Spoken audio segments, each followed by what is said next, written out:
It is foretold that when darkness covers the land, 4 warriors of light shall come, each bearing a crystal. Hi. Welcome, mortals. It's your friendly neighborhood storyteller Carmine here. Hi. This is our intro. This time. Welcome everybody, welcome, and welcome Shady, and also thank you for the sub. Thank you for the sub, Shady. I really appreciate it. Also, nice wiggly, bro. But yeah, welcome everybody. Hello. It's another Carmine chatting stream. We're doing a lot of these. Welcome, Robert Brown. Welcome. I do like how I don't know how to start streams properly, so I do a different thing every time. And I have no way of like accurately measuring. You know, what's a success and what's a failure. Especially because a lot of people tend to like trickle in over time with my streams. I mean, nobody's there right from the jump. You gotta find out about it first. You gotta hear it from the grapevine. The word's gotta pass through the streets. Everybody's elbowing each other saying, hey, did you know that Carmine is streaming right now? What Carmine? The Carmine? The Carmine Phlegathon? Why yes, he's streaming right now. Well, we better get over there right away, and then you know, off we go. And so it goes. So that's how, you know, people gotta show up. So maybe I have a consistent. I do have a consistent ending. I do have a consistent ending for my streams. A very powerful and very mature ending, which is this.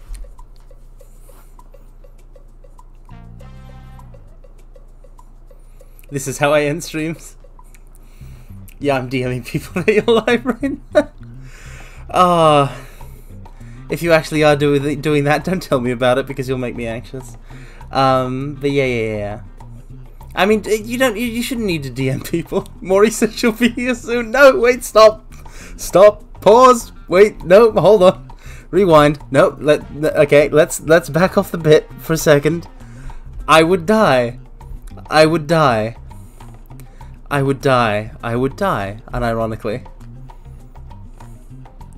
Listen, it kills me, like.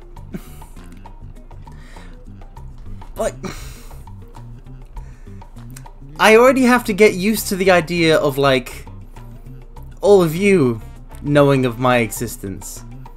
I can't have, like, the next level up become aware of me.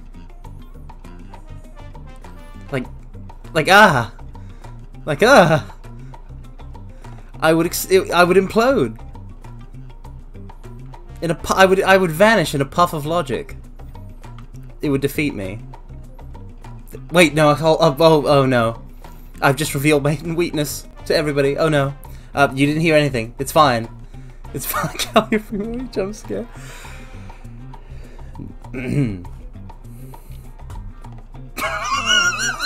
I just thought, oh my god. I just thought of something that is so funny to me that I'm not even sure I can say on stream. But you know that scene in Lord of the Rings? You know that scene in Lord of the Rings? I was about to say that no VTuber can kill me, right? I was about to say that no VTuber can kill me. Like, bring on Calliope Mori, bring on every corporate VTuber in the book, bring on every indie. I'll fight them all.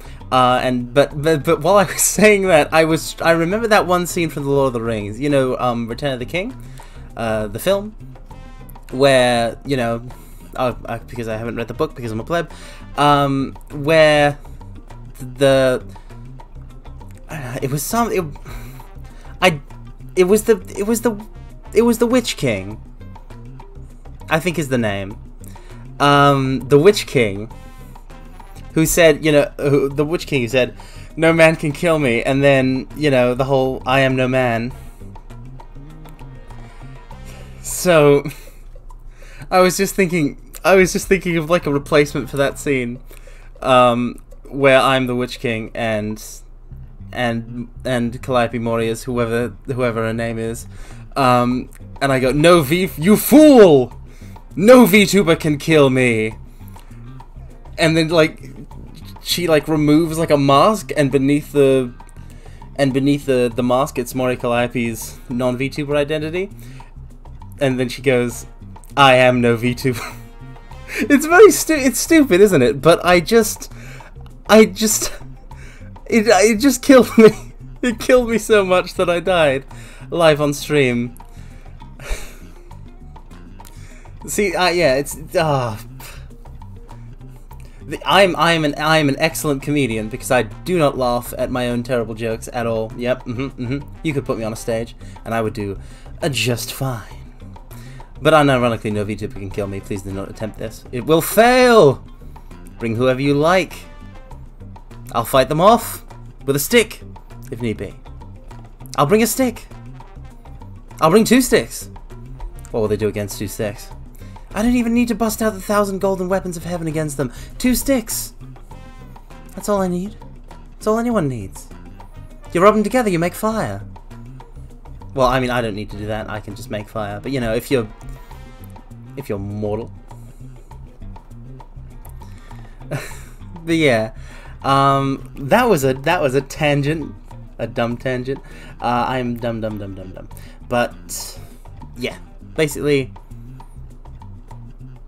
Right. I had a thing that I wanted to open with, and then I got distracted by my great comedy bits. When I was writing this. When I was making the stream, when I was writing the stream title, I thought to myself a thought that I've thought many times over the past year, which is, how on earth do corporate VTubers, and really any VTuber that has a focus on chatting, title their chatting streams? Because you don't know what you're going to talk about. Like, within the first 10 minutes, I thought of the most hilarious comedy bit of all time. I didn't expect that I would. But I did. So, like, I don't know how you do it. I mean, I did it this time, obviously, but there's no system for it. There's no rules. It's anarchy. It's lawlessness. It's, dare I say, chaos. I wonder how many SMT fans are going to play Stranger of Paradise because they're expecting chaos, and then it turns out Final Fantasy Chaos is nothing like SMT Chaos, and they all get sad. Oh dear. Chaos! Control! Oh, you can have so many good video game crossovers with just the word chaos. There is that one like a gif of Jack from Stranger of Paradise walking around punching chaoses. Hollows just use super chat readings as a crutch or turn games into Zatsudans. Yeah, but like they still do they still have done the chatting stream. I've seen it. I've witnessed it with my own eyes.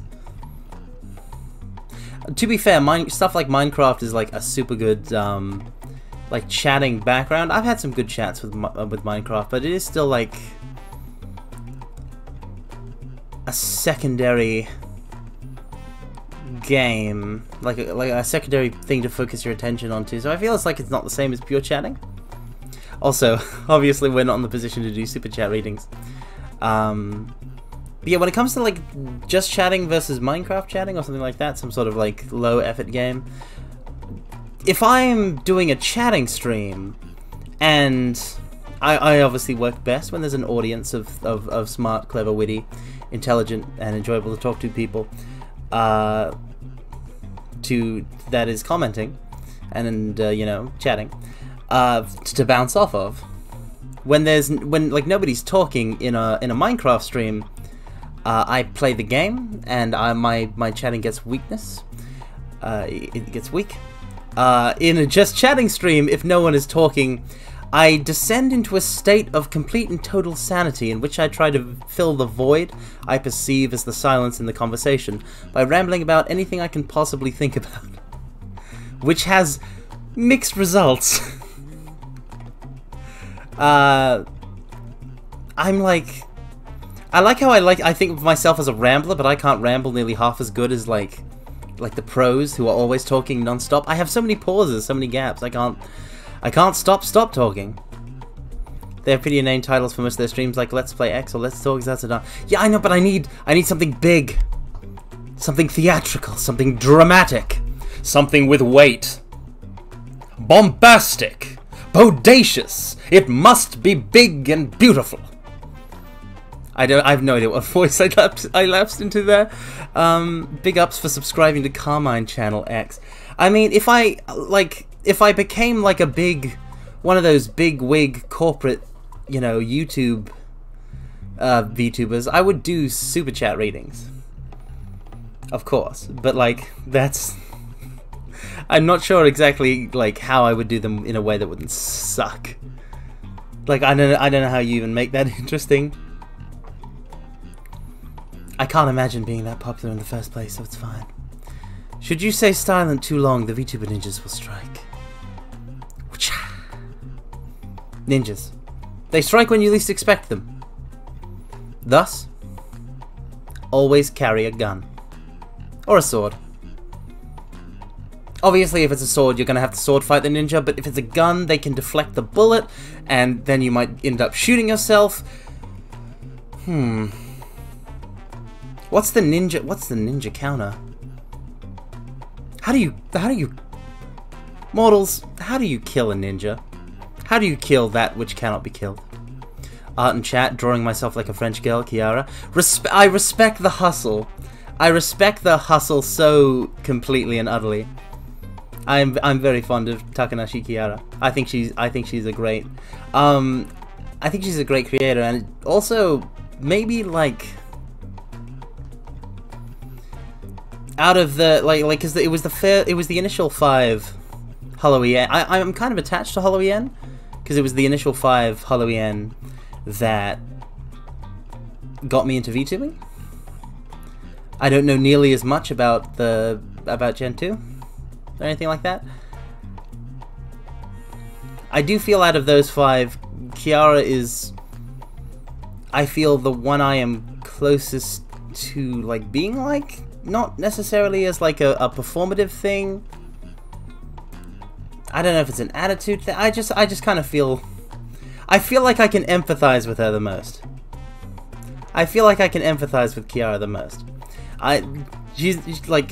She's not like my absolute all-time favorite out of the 5, but I like them all, and I think that I empathize with Kiara the most. It's a kind of distant respect for all of them. I don't know quite how to describe it. Feelings are complicated. Oh, that's a pun. That's very good. That's very good. I'm not sure if it's her territory. Actually, puns are everyone's territory. Puns are everyone's territory. Reclaim the pun for the common man. We march upon the elites in their in their glass houses. We will reclaim the pun for the common usage, so that everyone can finally be punny. I haven't really watched it into yet. Yeah, me neither, Robert Brown. Me neither. I'm sure they're good, or else they wouldn't, you know, be in it. I just didn't have the time, I guess.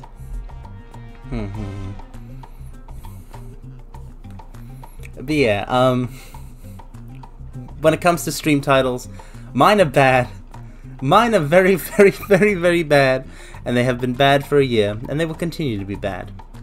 So there's not really a whole lot I can do about them. But when it comes to just chatting ones, the actual flavor of the bad needs to be needs to be a little different each time. It needs to have its own deep, complex aroma and flavor, and it basically like different bottles of wine. Selecting a Carmine chatting stream or VOD should be like selecting a different year of wine from a particular vineyard. The Carmine vineyard. The car wine. Car wine sounds like it's a... I can't tell if it's either the name for a fuel brand, like your car will like a luxury fuel brand, like your car will really love this wine, or wine that where you filter the grapes through a car somehow. Do you store the car? Do you hang up the grapes in the car to sort of turn into wine? I don't know how wine is made. You crush them, right? Welcome, Photosynthesis. Welcome. Now it's like prison brews. Prisoners don't have cars. You can't have cars in jail. If you could have a car in jail, you just drive right on out of there in that big, bad, beautiful car. You get out onto the open road. Listen, if you're in a car, if car advertisements and car culture have taught me anything, and by car culture I mean watching a lot of episodes of Top Gear despite not having any interest in cars, it's taught me that cars are freedom personified. So if you were in prison and you got into a car, you'd be instantly freed, and no one would be able to do anything about it. Also, what's wrong with the front of the car for brewing the booze? Double the space. If you take the front and the back. And the top. And the sides.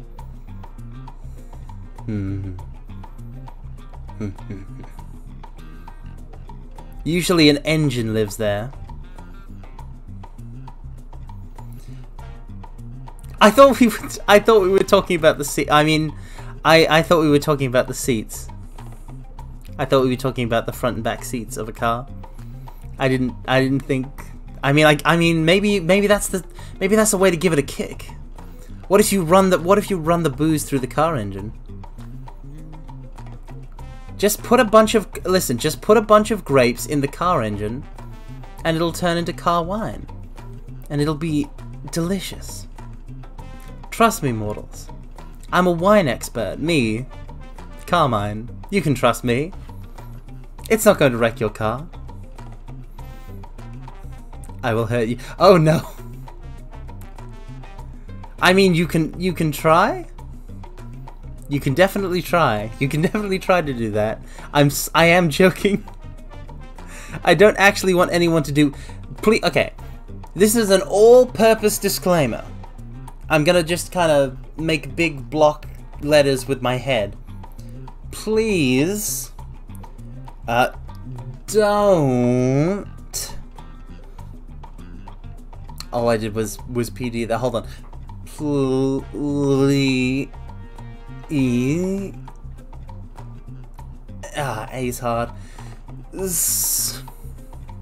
Okay, that's please. Okay, I've gotten tired of the bit.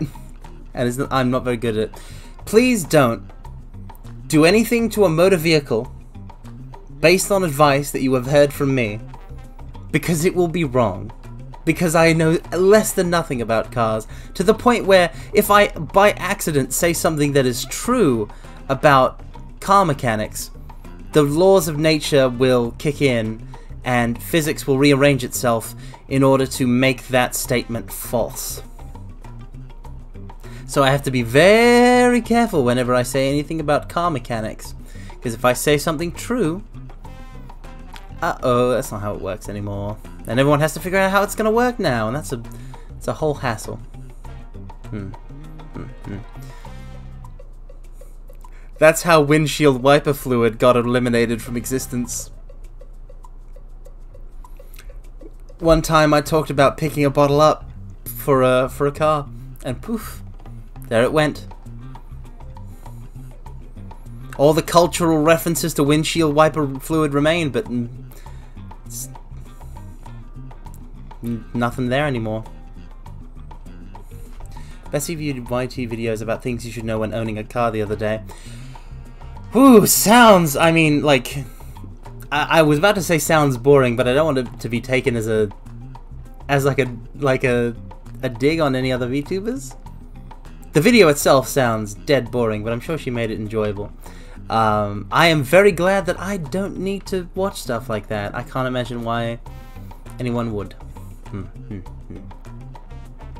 This is the problem. This is the problem of owning things. Yeah, I understood that it was a. I understood that it was a stream. I understood that it was a stream, Robert Brown. The most important lesson: if your oil is shiny, panic. Wait, oil's not meant to be shiny? Oil's not meant to be shiny. I need to just go do something over here real quick.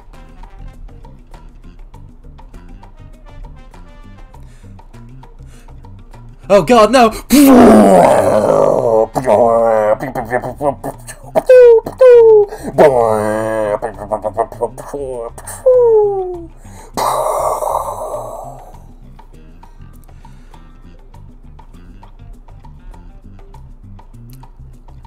Well,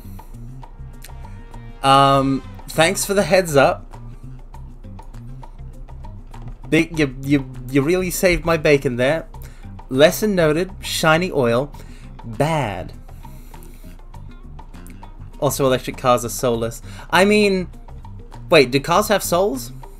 Doesn't that make, you know, that big machine that exists solely for crushing cars a really, really bad idea? And very, very painful and torturous? Also, welcome, welcome, Hyper Extreme 15. Welcome, welcome. Welcome, welcome. When it looks like there's glitter in it, oh my god, people are sabotaging fuel with glitter! How many people know about this technique?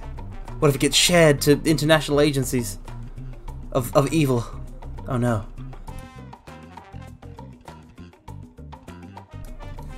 We must do something about this. Everyone who knows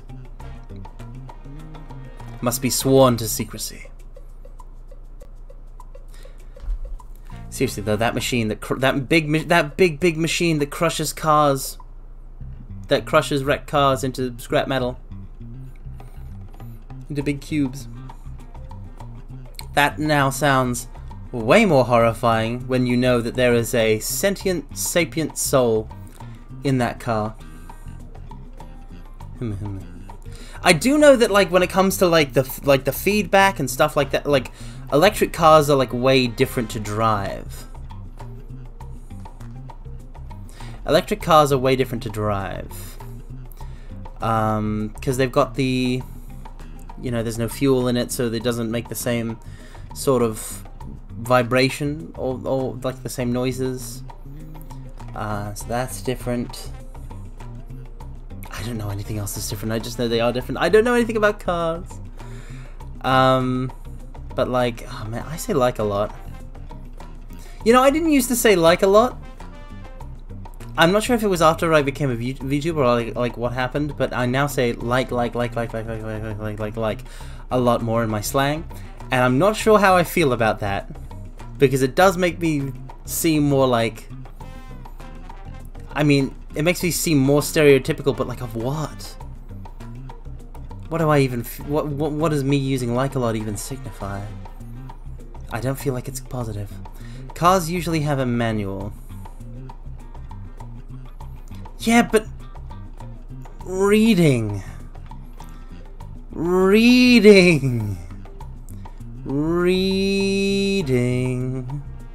Who has time for that? Like, might be more prevalent in the US.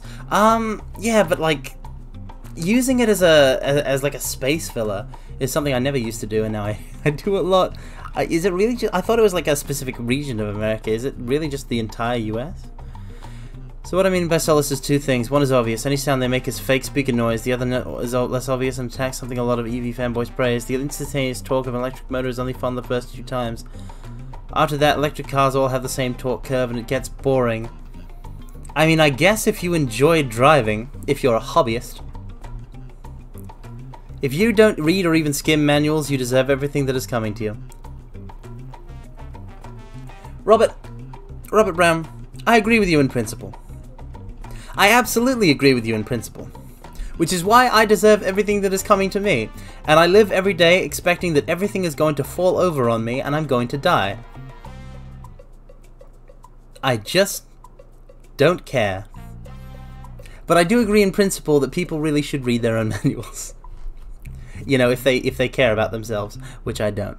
So when it comes to the whole electric car thing, I do like that, like, that torque curve thing. That does sound like someone who actually, you know, enjoys driving would, like, no doubt.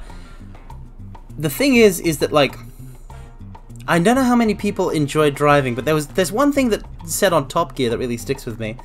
Like I said, watched a lot of Top Gear, even though I'm not into cars. I do like the, you know, it's a show with very nice chemistry, and you do learn interesting things. So I watch a lot of clips on YouTube. But there's a line from Top Gear where the three presenters agree that basically, if you make poor car buying decisions, then what you're saying is that you have no interest in cars, which signifies that you have no interest in driving. And since you have no interest in driving, then you shouldn't be allowed to own a car, which I think is which is actually a very good point. And I feel like makes a lot of sense in terms of, like, you know, people who are really confident behind the wheel, and actually enjoy driving and are very interested in cars and their maintenance and all that kind of stuff. Very, very safe drivers, I would imagine. Very, very trustworthy on the road, I would hope. But I just don't know how that really shakes out if, you know, people are also expected to drive even though, you know, just as a standard, as opposed to what it was originally, which was obviously, you know, when cars were being invented, a hobby. Now trains. Now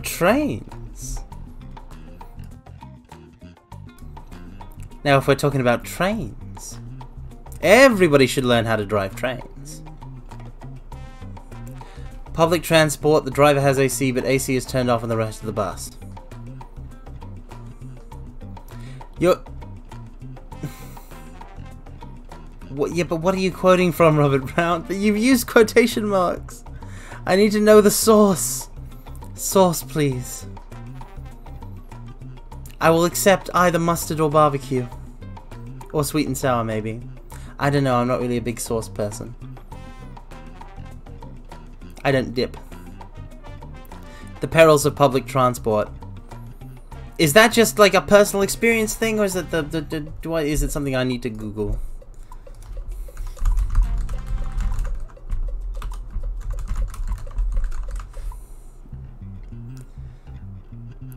Ironically, my hatred of electric cars is why I think public transit policy needs to be taken away from the armchair urbanist, because instead of improving it as a way to create viable alternatives to driving, with inconvenience for drivers being a side effect, they instead make attacking drivers their goal. Also, there are no windows to save on energy because the bus has AC. Personal experience. Oh, I see. Yeah, that sucks, Robert Brown. That sounds like it's the issue is that the bus itself sucks and is broken and should be thrown into a fire, along with the rest of its terrible, twisted system. Because reality is... Because, I don't know if you've noticed, but Meat Space reality is just on balance. Kinda meh. Anyway, I have no intelligent thoughts about that for a Syndrome, but that's very interesting. Welcome, welcome, Neka Neka Carmen, welcome, welcome. We're talking about public road infrastructure? I guess? This is where the conversation has turned. It has drifted. It has running in the 90s. Gas, gas, gas. It's gone straight. It's gone multi-track drifting straight into an area of a topic, a subject that I am so completely clueless about. Oh boy. Someone has mentioned zoning in my chat. And it's like this has actually activated my fight or flight responses. Like, this is activated my flight or fight response. Like, I need to throw a fireball or run. I have those two options. I'm very scared right now. It's like staring at a predator. It's like staring at a predator. I can't possibly, like, it's true that I do a couple of the YouTube channels I watch for food eating, because I like to watch educational YouTube videos while I eat, is about that kind of infrastructure stuff, and, you know, public infrastructure and roads and rail and houses and housing and buildings and zoning and stuff like that. But, like, I know that I'm not smart enough to discuss it with any, like, the thing about a discussion about this is it's all very interesting, but there's absolutely no, I am of the opinion that I can't have an opinion because I'm not smart enough to have an opinion, and I haven't done enough research to have an opinion. If there's one thing I'm absolutely sure of, decisions that affect people on any sort of scale, from local to national, is they are decisions that should be made based on facts and research. So my opinion is basically irrelevant because I don't know if I would even agree with it if I knew all the facts, which I don't care to.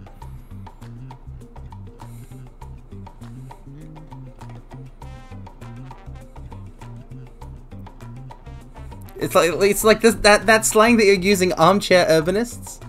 I don't want to be one. Although armchairs do sound quite comfy. You know those images of like an arm, like you know that one, like that stereotypical image of, you know, in a dressing gown, smoking a pipe, in an armchair, luxurious, with a monocle maybe.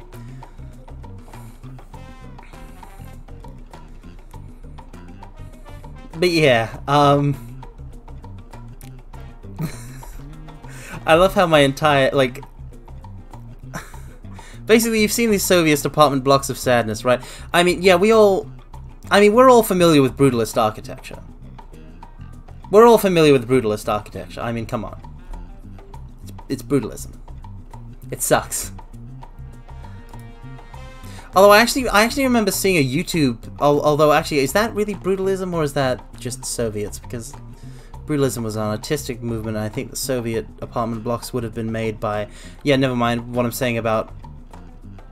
Never mind what I'm saying about art style. I think Soviet architecture was inspired mostly by efficiency. I think, maybe? I have no idea. See? You see? It's like I'm standing I'm standing on a series of lily pads, trying not to upset my weight. I actually remember seeing a YouTube thumbnail recently for a video that was apparently defending the Soviet bloc. Those apartment blocks as decent places. I haven't watched the video myself, but it would be interesting to see what that kind of argument would be like.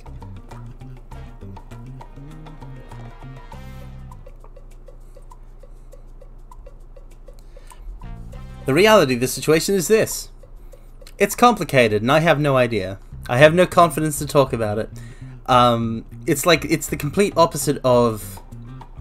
Like, this kind of subject is the complete opposite of, like, you know, which Final Fantasy characters are the best, or, you know, discussing plot points of Danganronpa,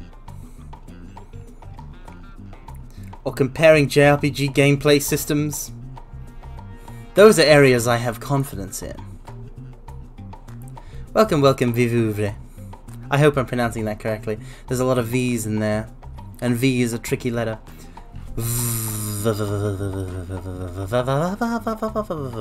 You see? It's a nice sound though, very pleasing. YouTube rabbit holes are numerous and deep. They are the TV tropes of video content when it comes to rabbit holes, and obviously YouTube has been around for so long and uses all that robotic search engine SEO magic tree to make sure that you stay on the site as long as possible, because that's what the algorithm is optimized for.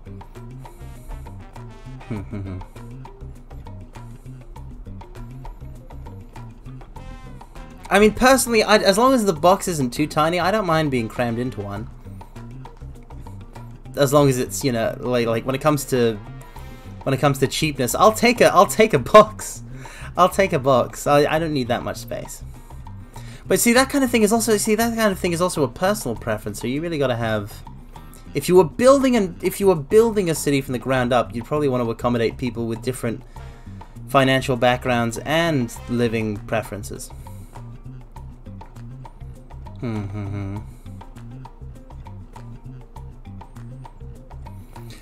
Ah yes, Carmine Phlegathon, the great housing and transportation VTuber. I just find it funny that like because my chat is so much smarter than me, you guys are having actually having a really interesting conversation that I wish I could engage in on an intelligent level, but I can't. I sort of feel like I'm in a rough spot because it is the antithesis of my being to discourage this, and I won't. And I'm trying to like explain how I feel about it without discouraging it, or make it seem like I'm backhandedly discouraging it, you know? It's more an apology. It's more an apology of the fact that it's not something that I can jump off of. In that, like, I'm dithering because I don't want to change the topic because I'm enjoying reading what you guys are saying, but I also can't really like discuss it, so I'm filling the auditory space with rambling about how I suck at my sort of job, my career, my whatever this is. But yeah, yeah. That is I mean, building a city from scratch will probably introduce its own bugs, yes. But I mean, like, probably less bugs. Probably less bugs than like existing cities, because existing cities have had the older a city is, the more weird stuff you have to account for in its design that has to be reworked over time. But people don't really like it when there's infrastructure works reworking things.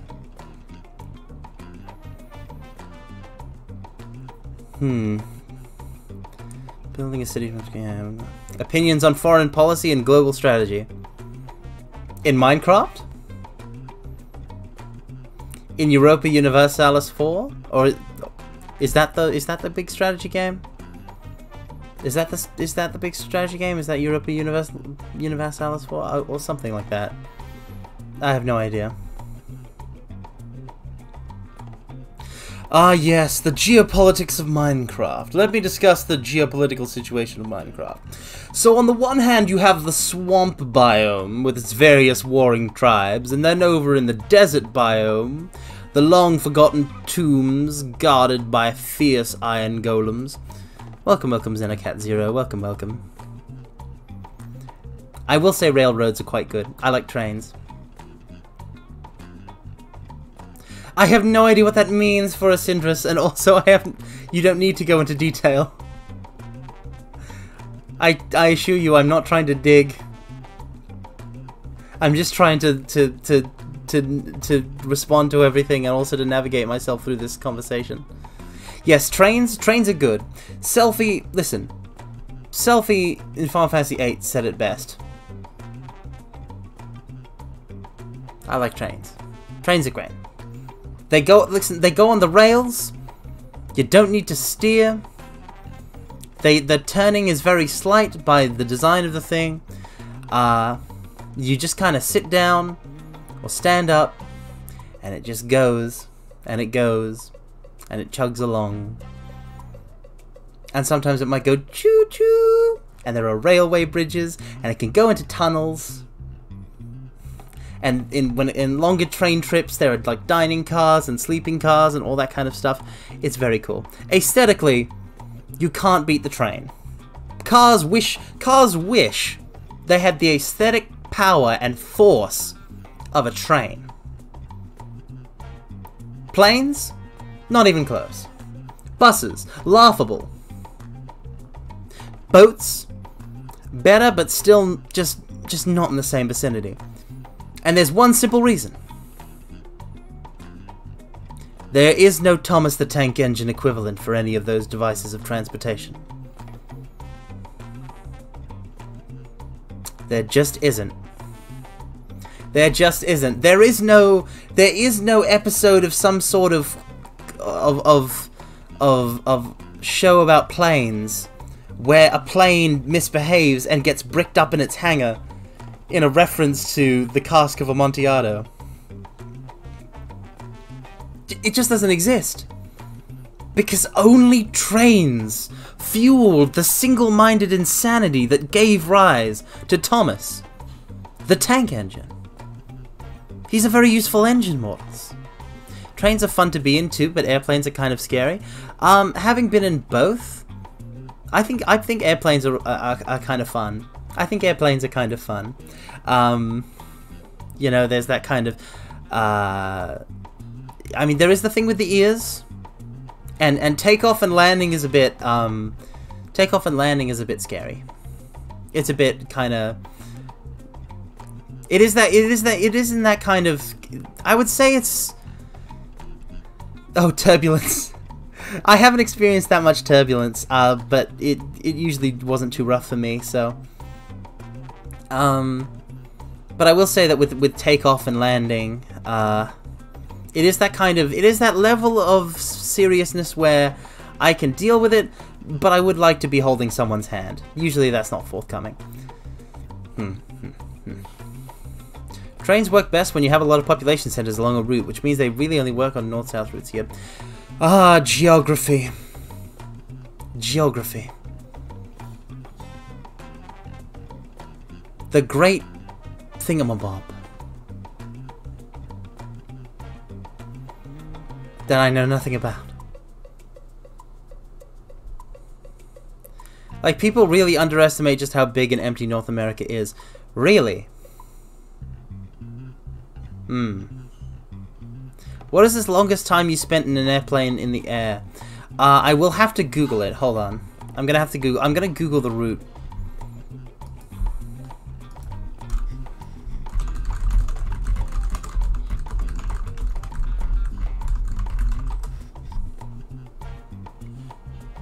Yeah, it would have been about 5 hours. It would have been about 5 hours. I haven't spent an extreme amount of time on a plane. 5 hours tops. And I've only been on a plane. I have been on a plane single-digit number of times throughout my life. So there is that.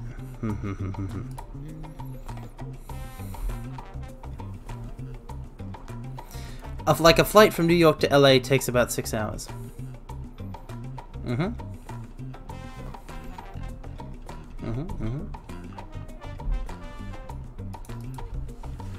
Oh wait, was that the longest flight I took, or?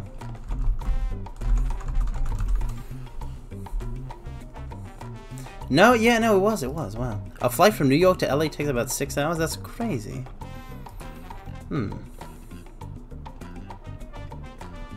Well, they are on opposite ends of this big, wide continent. So that makes sense. It's mostly just corn in between. I like the idea of that. I like the idea of there being a massive, like, two great big cities on the on each coast, big shining symbols of civilization, and then between them, corn.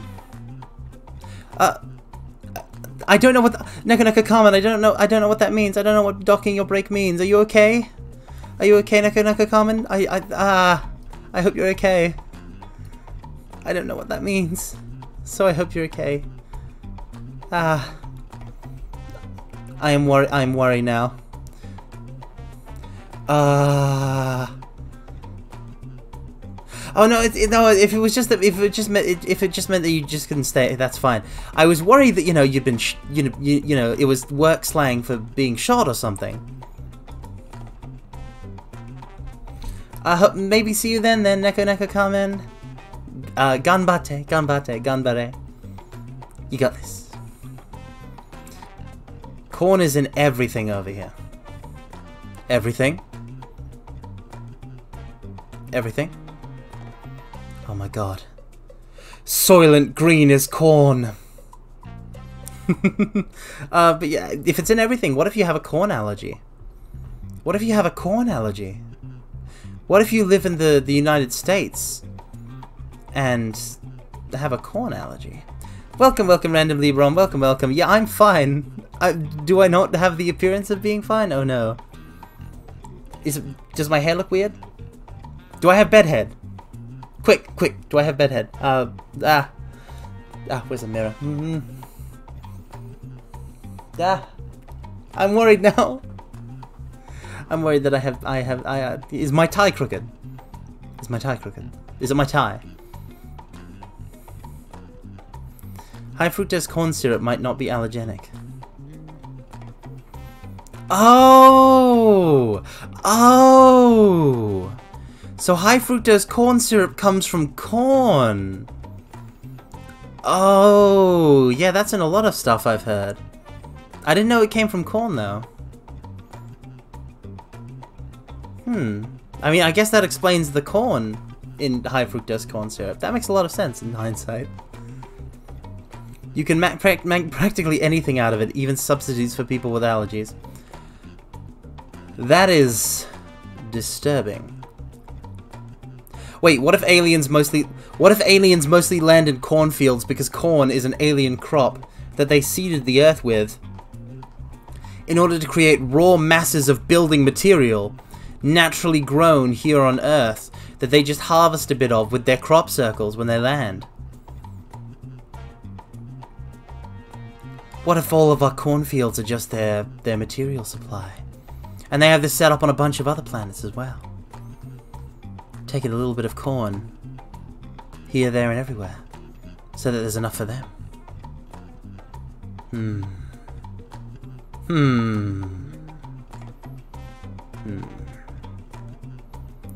The fanciest grass. The most fanciest and delectable of all grasses. The reason high fructose corn syrup is kind of a problem is because it's so cheap, everything else doesn't matter. Nothing even matters to me. Jonesing for space corn. Oh man. That's a dark road to be heading down. You gotta resist the temptational allure of space corn. You can make plastic and stuff out of corn too. Ooh. Wait, hold on. If you can make a gun out of plastic, and I assume you can, because I've seen it in books and movies and stuff, and you can make plastic out of corn, can you make a corn gun? Can you make gun out of corn? Because that sounds like something I would have come up with while playing Drawn to Life for the DS. We live. Okay, so nothing means anything then. Okay, so the world is broken and nothing means anything, because you can make corn into a bad gun. Okay, good to know. Reality has come unhinged. This is absolutely expected. Business as usual, par for the course. Let's continue. Fit bro spiel about inflammation. Inflammation? What inflammation? What's the information? Soda is made out of corn too. And water. There is also water in soda. That's why it's one of those materials that is weight gaining. So when it comes to the logistics of goods transportation, for the manufacture of the materials transportation for the manufacture of goods, you have two types: weight losing and weight gaining. If it's a weight losing product, you want to refine it and manufacture it before you ship it out. So you want to have the manufacturing plant as close as possible to where you are, you're gathering it. But if it's something like if it's weight losing, or rather weight gaining, if it's weight gaining, then the ingredients will have like a low total weight before they're put together, so you can ship it out. Which is why soft drink places have bottling plants like all over the place, because all they need is to be shipped the syrupy mix. and then just add water, and water can be obtained anywhere. That's my level of knowledge to add to the conversation. Yeah.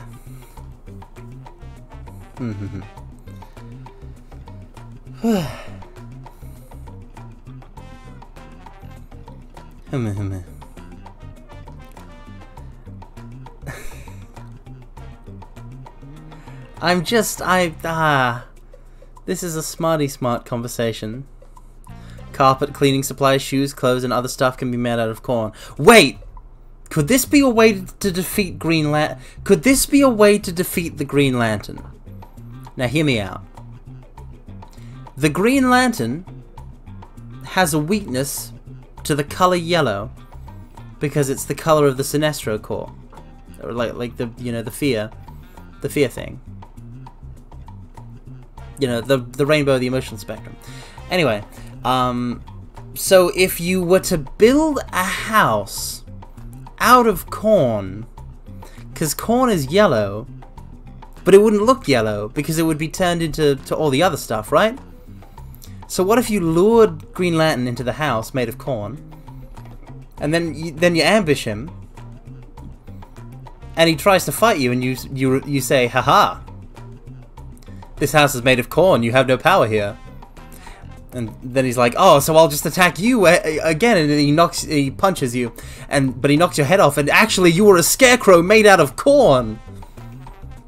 Got him. And then the carpet opens up underneath him to be a trapdoor into a corn basement, a corn dungeon. Speaking of lanterns, do you remember the Yellow Lantern cat? Wait, not yellow, red. Almost all of my Green Lantern knowledge is secondhand and from additional materials, schoolyard conversations, reading Wikipedia, stuff like that. So I do know that there is a Red Lantern cat, but I don't know anything about them. I just know that the colors are green for willpower, red for anger, yellow is fear, orange is greed, which is why there's only one of them. Pink is, I think that violet is love, and indigo is peace, and then blue is hope. That's the 7 colors.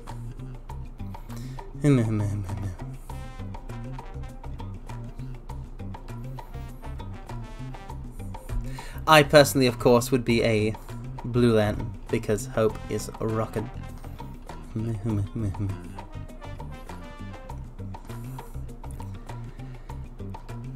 Although, to be fair, if I could get to... have any of you ever played DC Online? Like the DC Comics MMO? I played a little of it back in the day. It's probably still going now, actually. And if I could be a superhero in the DC universe, it probably wouldn't be Green Lantern. I mean, let's be real. We all want to be Batman. That's why the Arkham games are so successful. Because everybody wants to be Batman. Even Batman. Why do you think he became Batman? It's because he wanted to be Batman. Checkmate. Game, set, and match.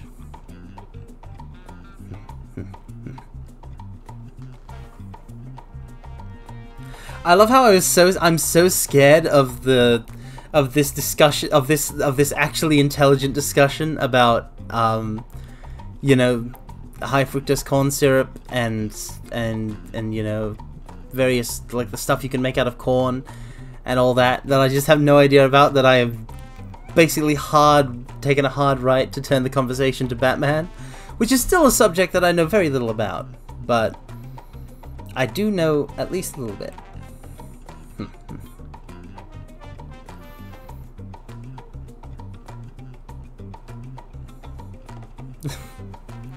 I'm not going to do a Batman impression. But I'm not going to do a Batman impression, though. Just because I mention the character doesn't mean I have to do a Batman impression. I'm an adult. I'm a reasonable, sensible, mature adult.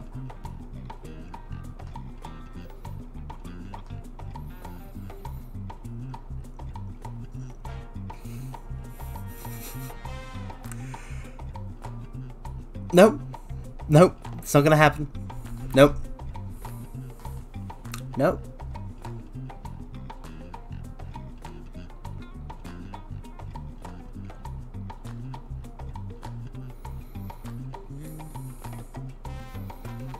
Nope.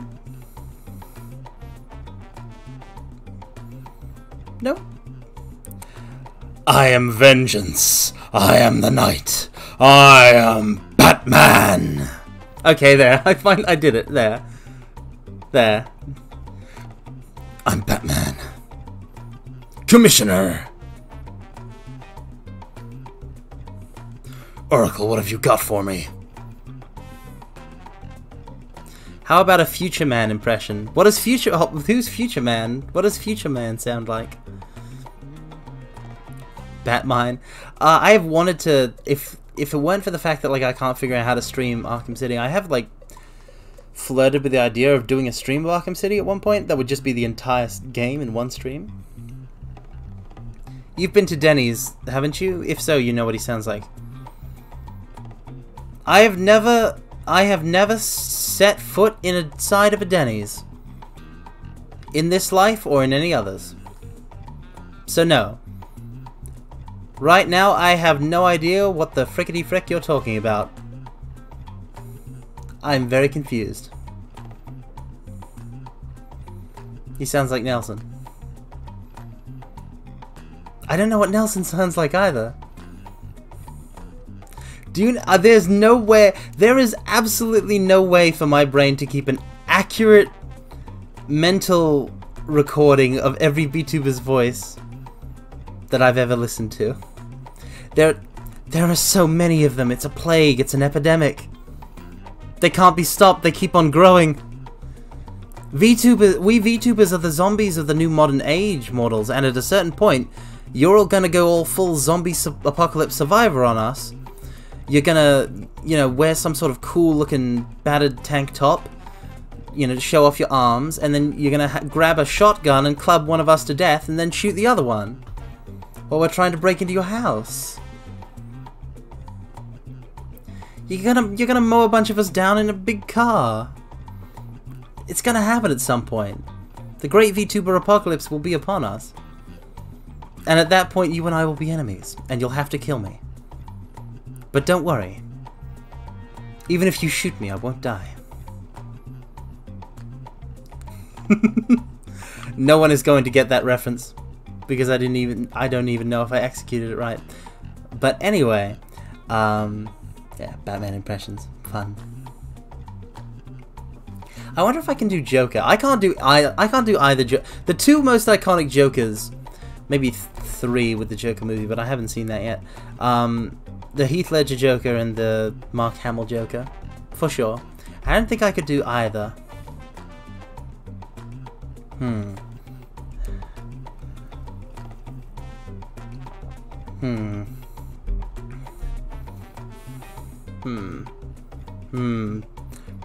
Bats.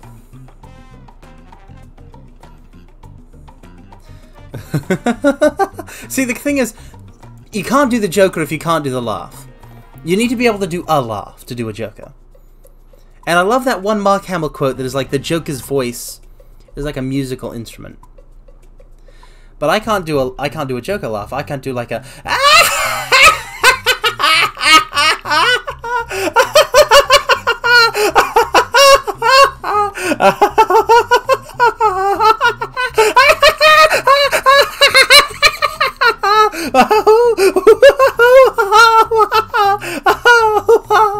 See, that sounds nothing like the Joker. It's terrible. So I can't do the Joker like Mark Hamill can. And Heath Ledger is an actor far above my caliber as well, so I can't do that either. I'm bad at impressions. Why did I bring up to the topic of impressions? This would be a bad time to mention that my Big Boss impression and my Batman impression are the exact same. My Solid Snake impression. Because they're the same man. Because they're the same man. How would that even work? Bruce Wayne would have to be... Actually, wait, no, because Bruce Wayne with Batman's first appearance, if you were to take the actual like original Detective Comics, then then Bruce Wayne would predate Big Boss. But Big Boss couldn't be a clone, so then like twins? Or son?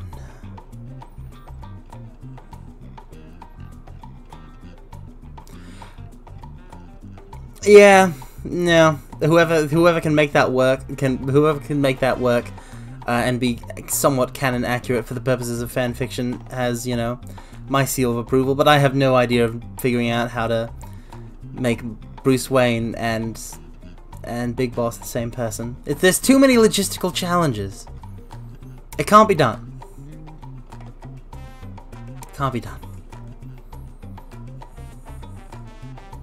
Also, I'm not sure if Bruce Wayne would eat a snake. Would Batman eat a snake if he had to eat a snake? Models, if you had to eat a snake, would you eat a snake? If you were forced to eat a snake to survive in the Russian rainforest? If someday you feed on a tree frog? This is not the answer I was expecting. I was not expecting a full-throated endorsement of eating snakes. Not at all. Much less knowing what they taste like. This is a surprise. Really, though? They actually taste delicious? Like, actually? No fooling? A cooked snake tastes good? Yeah, rattlesnakes are yummy. Oh boy. I was not prepared for this level of hardcore. I was unprepared for this level of hardcore. I'm reeling. I was not prepared. I was not prepared at all. I can't imagine eating a snake. They're all long and scaly. And they have the big fangs. And if they want to eat something, they just unhinge their jaw and go, wow! Around it. There was that time in The Curse of Monkey Island where they ate Guybrush Threepwood and he was just a big Guybrush Threepwood shaped mass in the middle of the belly of a snake. And he had to find his way out using the Ipecac. Some days I'd feed on a tree frog. Be an ordeal in my trial to survive, though.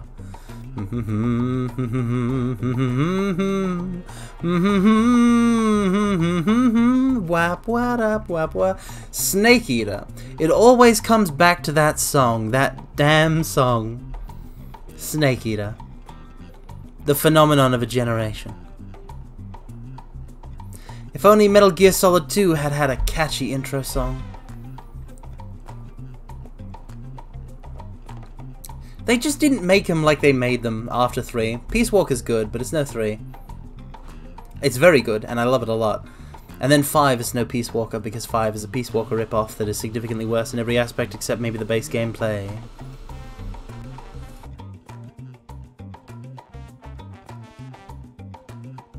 And then there are people who play 5 without having played Peace Walker. And...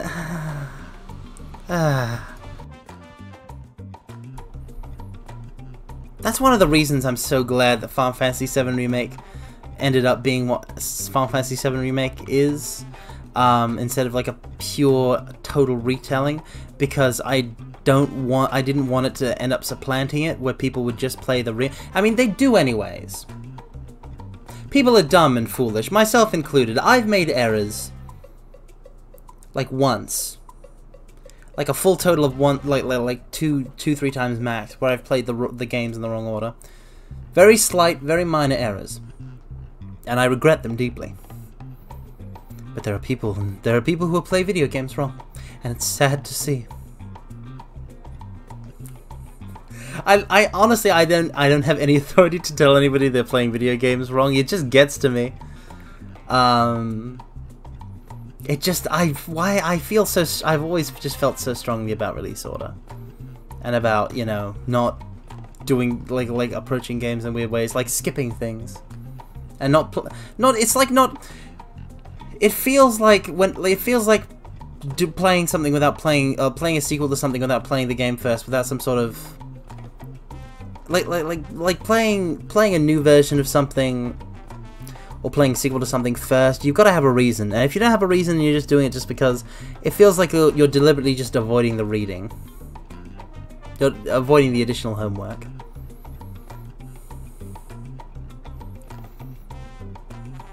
Especially in the case where, like, it's a really good thing. Especially in the case where it's a really, really good thing. Because Peace Walker's really good, right? It's better than 5, but I guarantee you more casuals have played 5 than Peace Walker. Why? Because 5 came out on PC and whatnot, whereas 4 was Peace Walker was relegated to the PSP or PS Vita and the HD collection on PS3. And no one wants to figure out how to emulate to play the superior Metal Gear Solid game to 5, which is all of them. Even 5 is superior to 5. Ground Zeroes to Phantom Pain.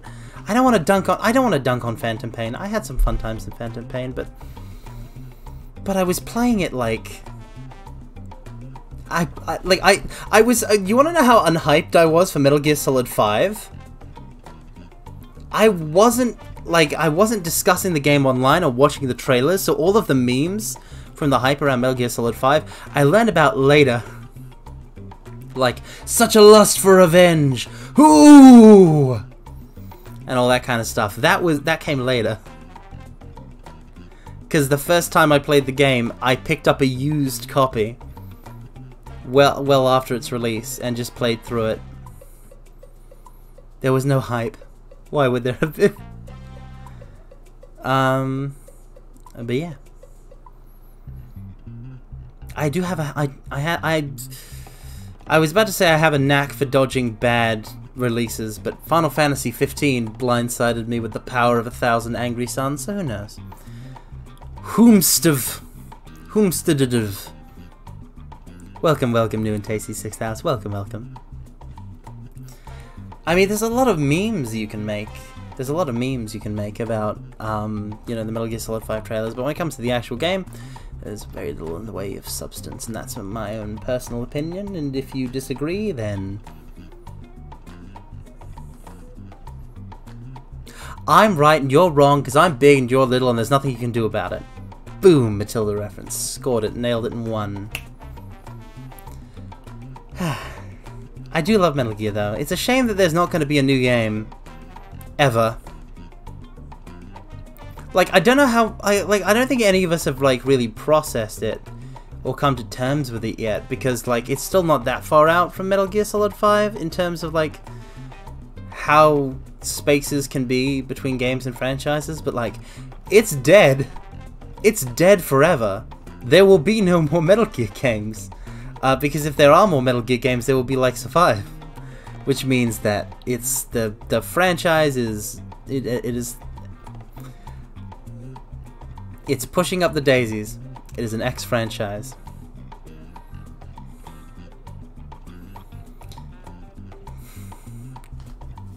Which is kind of sad. Which is kind of sad to think about. But we'll always have the good times. We'll always have the good times for Metal Gear.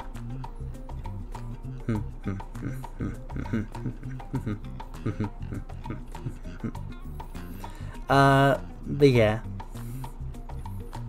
I honestly feel weird because I'm still kind of like an elitist when it comes to gaming, which I am like when it comes to like when it comes to everything about the non-nerd domain.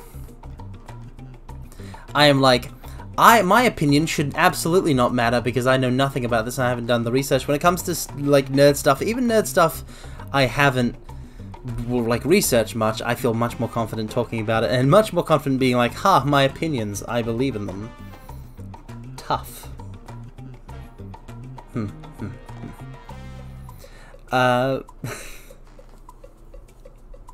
So yeah, it's weird. It's weird. It's a weird way to live, but it's me. And if you happen to play, Final Fantasy VII Remake without playing the original, it's okay. I forgive you. But you also made a mistake, and you should go play the original because it's a very good game. Ah, I'm never gonna be free from that crusade at any point. I'm going to have imaginary head arguments with opponents of my views on it until I die, aren't I? Which will be never, won't it? Dang it. But yes, snake eating. Not even in my, like, I had a survival kit. I had a survival handbook as a kid. I had like the kid's survival guide.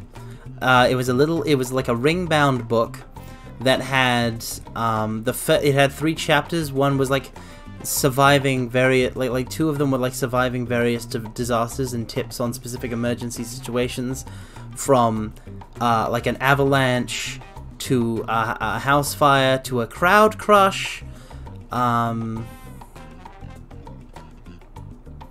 you know, to a flood, to all sorts of things. And then the 3rd chapter was about wilderness survival. So like, what if you get lost in the wilderness?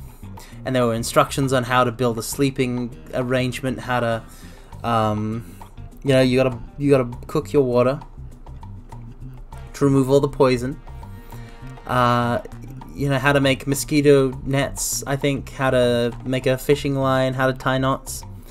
I remember almost none of it, but I do remember that it said pretty much nothing about eating snakes. Almost certainly it said nothing about eating snakes. It didn't give any instructions on how to cook snakes, which is a shame.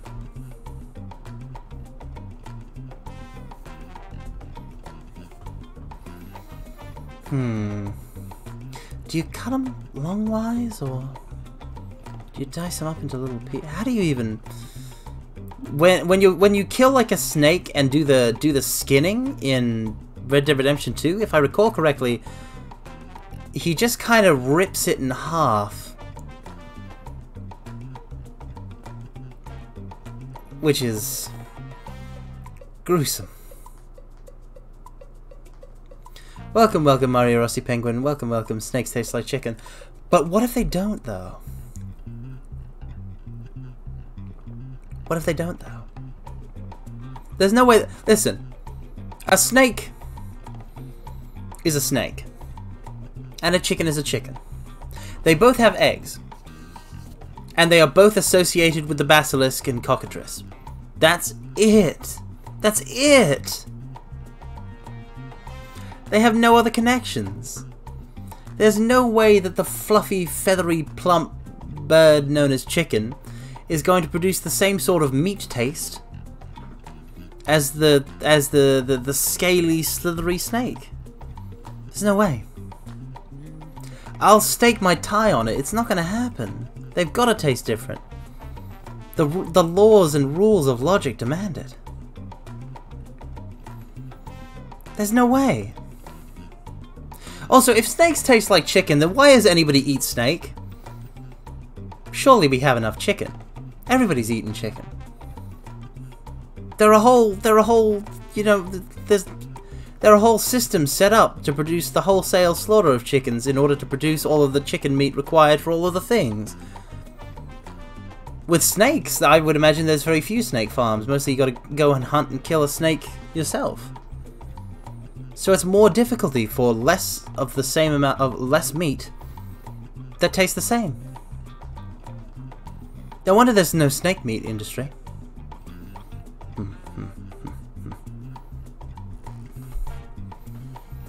They're just not farmable. They're not farm animals. Oh, that reminds me of the one time...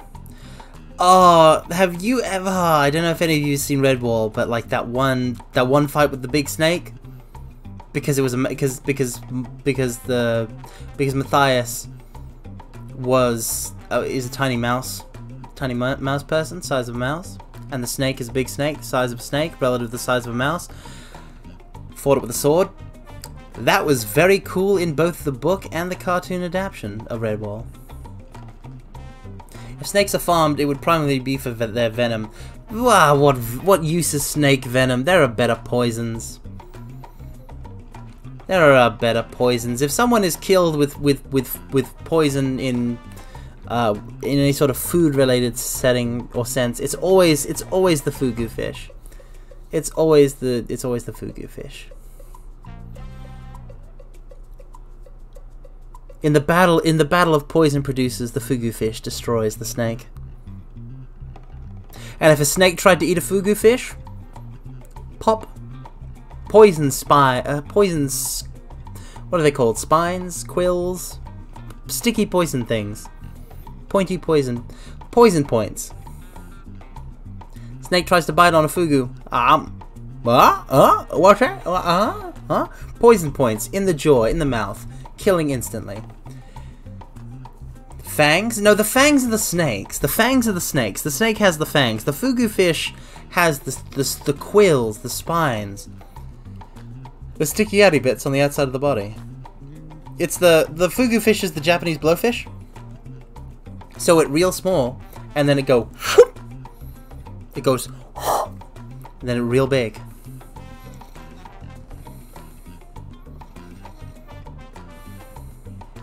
Anti-venom and for pharmaceutical stuff. So we harvest venom to make its antidote, huh? How ironic.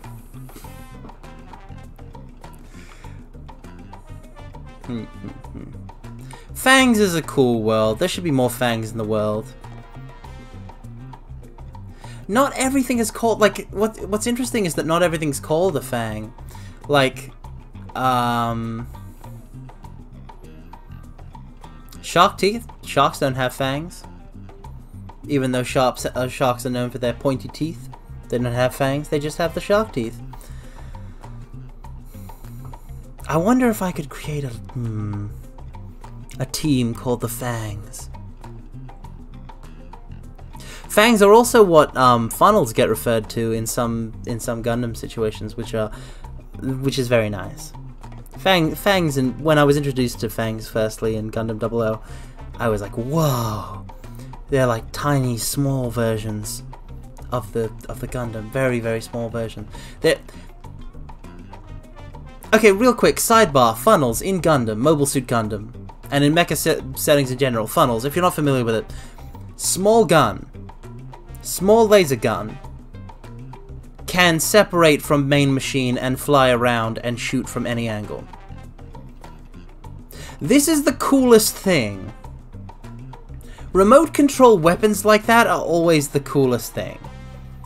Like they're the coolest thing, right? If somebody is killing you with a weapon that they're not even holding, that's like the height of awesome combat decadence, you know? Gundam bits, basically. That's what I'm saying! Funnels! Bits are funnels, Mario. Like shield bits, fangs, funnels, they're all the same basic principle, but they were called funnels first. It's like how in Master Form, I mean Final Form in Kingdom Hearts 2, Sora doesn't use his hands with the Keyblades, they just spin around him. They just act like wings, and they go off and they attack things. I'm telling you, if you have to hold your weapon, mortals, if you have a weapon that you train with every day, because of course you do. Of course you do, mortals. You're all diligent, upstanding citizens. Surely there is a particular kind of combat weapon that you hone your skills with to perfection each and every day. You get up in the morning, you do 500 practice swings or stabs or shots or whatever. If you still have to physically hold it in order to use it, you're just not there yet. You still need to keep practicing.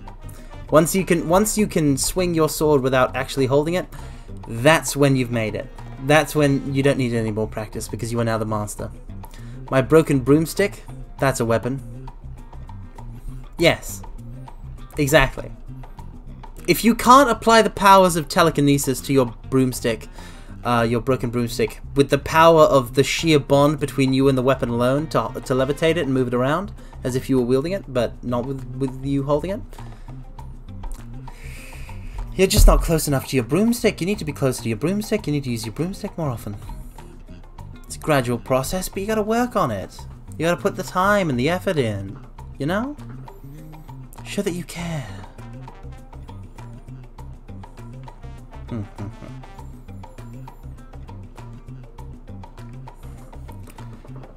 In other words, practice, practice, practice. As my piano teachers used to say.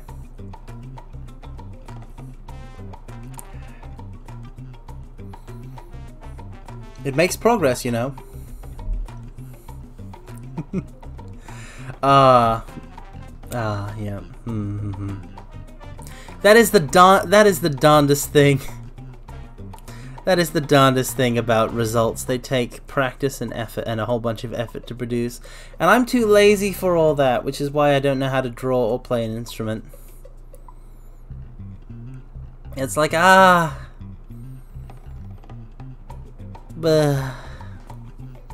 too much work, too much work. I'm very lazy, mortals. I'm the laziest VTuber. I think I've got a, you know what? I think I've got a decent shot. I think I've got a decent shot at the title of laziest VTuber, surely. There can't be that many heavyweights in the lazy category. Surely not. I could ace it. I bet. I'll just do this. I'll just finally do that sleeping stream. I'll just finally do that sleeping stream where I just get into bed and sleep while streaming.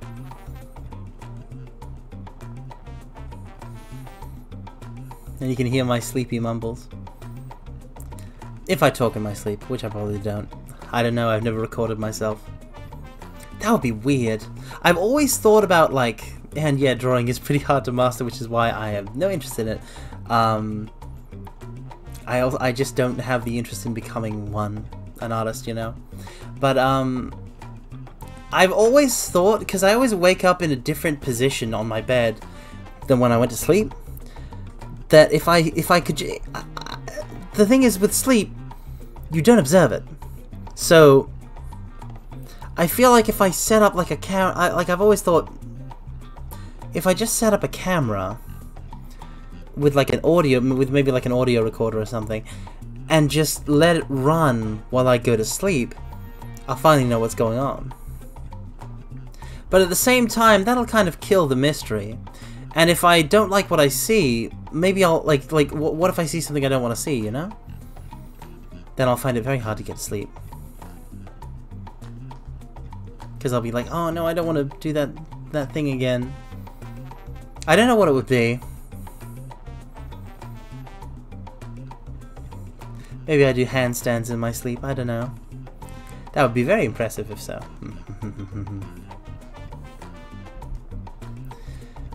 Yeah, no, anybody, yeah, see, the whole effort thing is why I have masses of respect for anybody that has, you know, a talent or skill in anything. Whether that's like writing, or drawing, or, you know, singing, or playing music, or just like delivering any kind of art or content. Getting good at that has taken effort by that person. They've had to put in the time and the effort, the practice.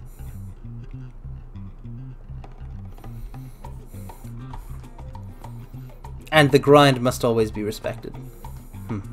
Welcome, Last Forever. We're just chatting. The grind must always be respected. That's what I think, anyway. Also, some of the best. Also, some of the best. Some of the best, most A-rank anime girls are hard workers too. Also, I feel like so with those emotes, I feel like I should like throw down a new rule in chat of just banning 3D PD emotes from being used in my chat.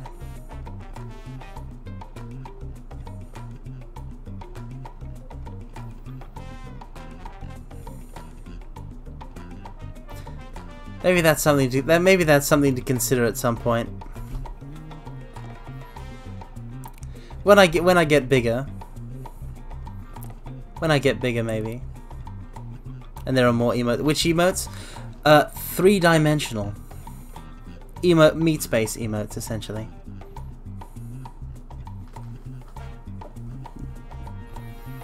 Emotes that depict the unreally real. I don't know how else to describe it.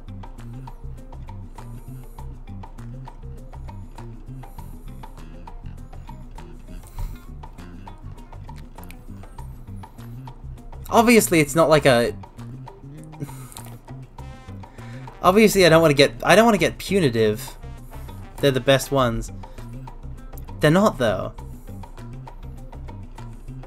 Yeah, see, some iconic ones. See, the thing is, some of them. Okay, some of them are so iconic, like the original Pog or the Kappa that Mario's just posted, that they transcend their status as essentially a human face, like a 3-dimensional human face. They become a symbol. They become an icon. But for these ones, I was just struck because I looked at it and I saw it's just some dude's face. And technically, my emotes are also just my face as well. But at the same time, I can't think of anything that bores and disgusts me more than just looking at some dude's face.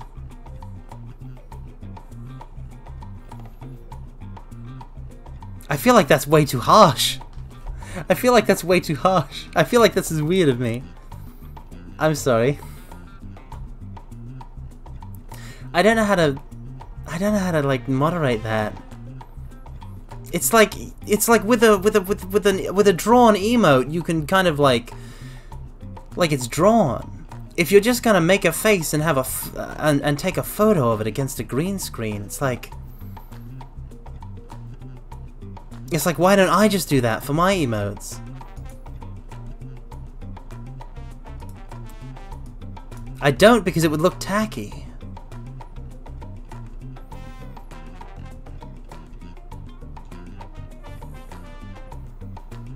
But it might catch a lot of chatters. It's not a it's not a hard and fast rule. It's not really it wouldn't be a hard and fast rule.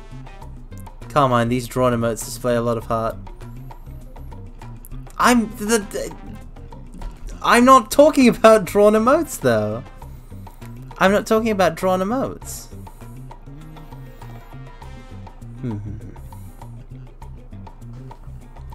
I mean, yeah, the original Rippy Smug is a classic.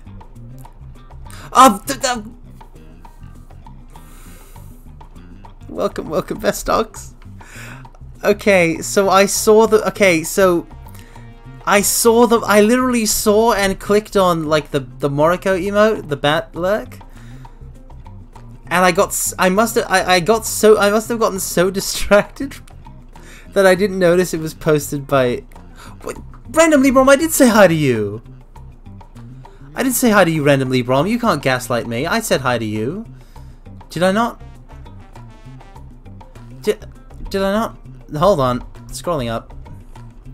Where did you first?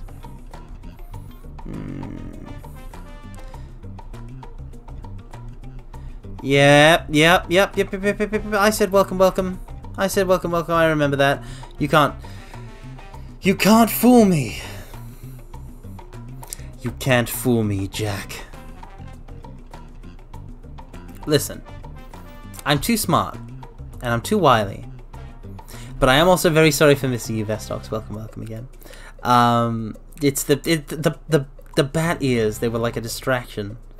You use them like Solid Snake uses a cardboard box, and you just kind of snuck in here. I'm not too smart.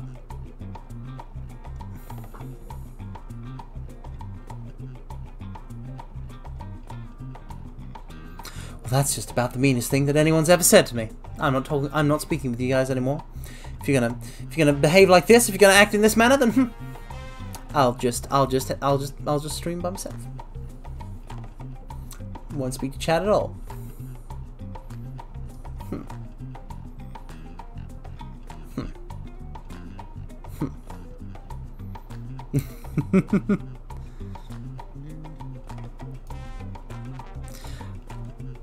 That has nothing to... Okay, first of all,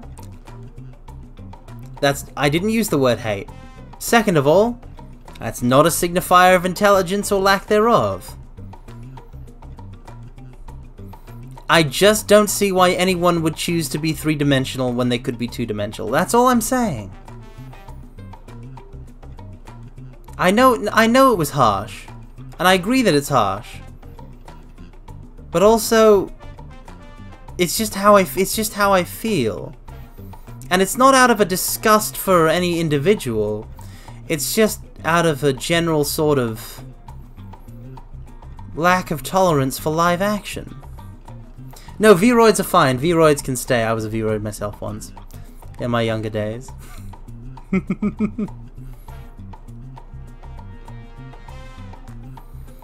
V-roids, they exist. What's wrong with V-roids? What's wrong with V-roids? I like V-roids. Okay, but I like V-roids though. I will stand up for V-roids. They're an important step upon the road to you know, like. Okay, yeah, I'm definitely just kind of. Yeah, I just don't like looking at it. I'm just gonna time out. Untime out. Yeah, no. Anyhow, I was like V-roid Carmine is debatable. Like a V-roid will look like how a V-roid will look. The V-roid will look like how a V-roid will look, and as long as it doesn't look like terrible. Oh, Vestox, did you not know? Shanaha is like... I mean, well, hold on, Vestox, you do know about the Bongo Cat meme, right? Like... Vestox, you do know about the Bongo Cat meme, right? Like... Shanaha didn't invent the Bongo Cat, as far as I'm aware. He just codified it as something way cooler than it ever had been before. Except of all of those Persona 5 and Persona 4 covers. That were very nice, those Persona covers. It is very old. It's vintage. It's many years old at this point.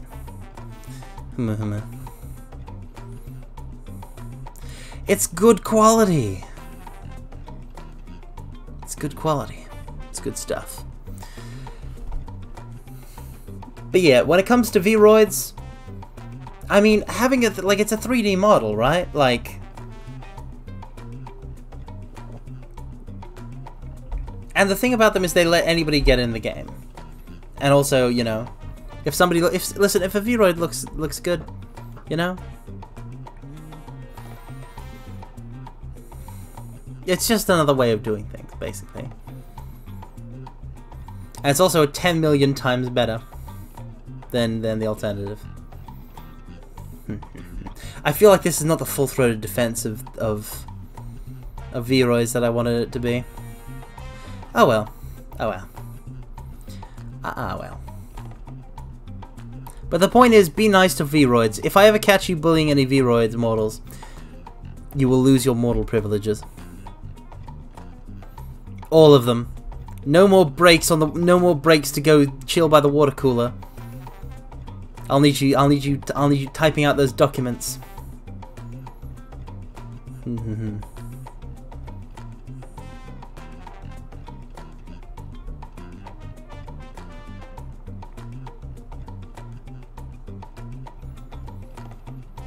Lost Forever, I don't know who that is or why I should care. That's a completely non... Like, it's vacuous. Anyway. I thought nobody would remember at this point. I only just caught that. Vestox, memes are eternal. You can't kill a meme. A meme will always exist. A meme will always exist, and it will always resurface. They'll always be back. And they'll live on in people's hearts and minds. That's what a meme is. That's why people still know that Rickrolling is a thing, all these years later. God, what I wouldn't do. What I wouldn't do. There would be an awful lot of things, of terrible, morally ambiguous things that I would do in order to be active on the internet in like 2006, 2005, 2006, 2007. Like... Oh man. Just the discussions about Code Geass while it's coming out alone. Ooh. Just the heady early days of YouTube. Just oh boy, oh boy, oh boy, oh boy, oh boy, oh boy, oh boy, oh boy. Granted, I probably wouldn't know how to do anything because the level of user friendliness required for me to be able to operate anything may not have been around then.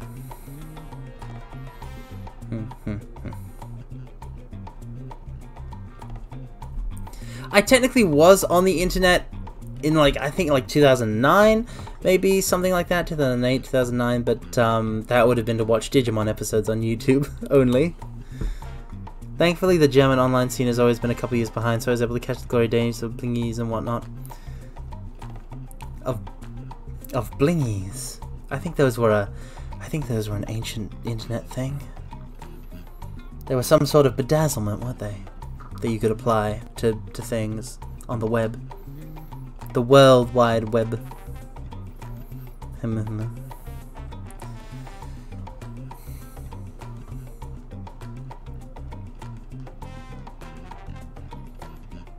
Culture is weird. Culture and history are weird. They are very weird. They are very, very, very, very, very, very, very, very, very, very, very weird.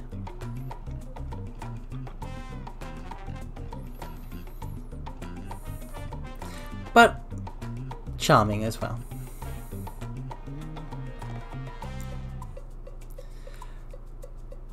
I think a lot of people today are they'll look at certain sites, they'll look at and they'll also look at the internet in general, and they'll be like, it used to be better back in the day, and that may very well be true. But I also think that doesn't mean that even in the darkest of cesspools on the internet, I found you can find interesting things.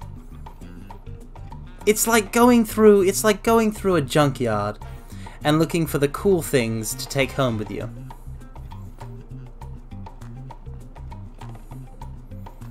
There's always going to be, as long as there are, my opinion is that as long as there are humans, and as long as the internet is, open and free and whatnot, there's always going to be interesting stuff on the internet.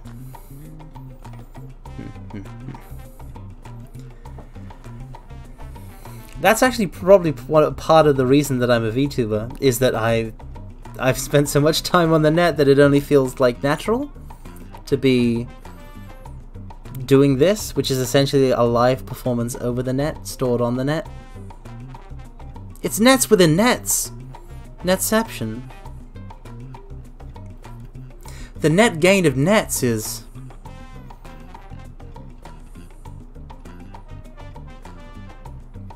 Come on, there's a good net pun. There's a good net pun. We have to find it.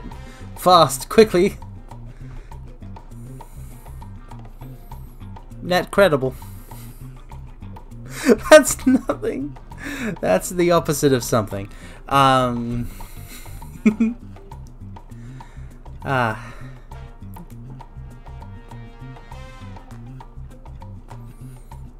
only Netrol that I would flub at the last second.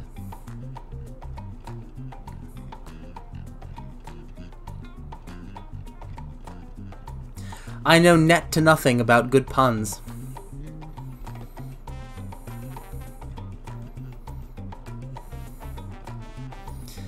You could have a comedian, or me, the net best thing.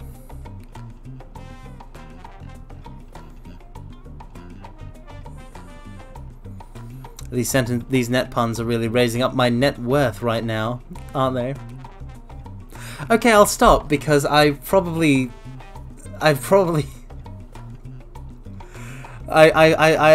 made you all laugh so hard in the audience that you may be in danger of not being able to breathe anymore. So I just want to take a break from my rapier wit. How do I reply to this without being mean, bros? Vestox. You can be mean to me, it's fine, it's okay. As long as it comes from a place of love.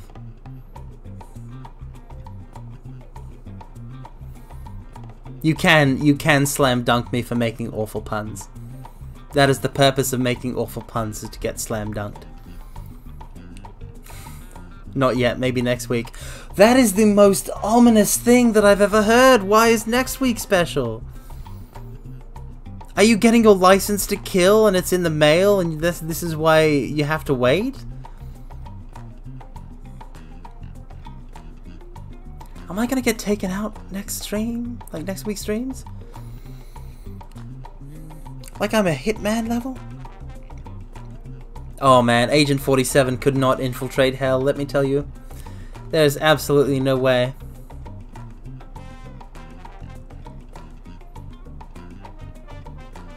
Oh wait, hold on a second. Here's one of the demon delivery men now. Let me just go.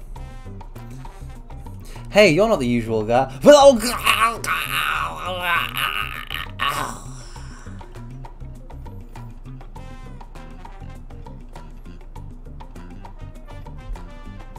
It was Agent 47 from Hitman. That was the joke.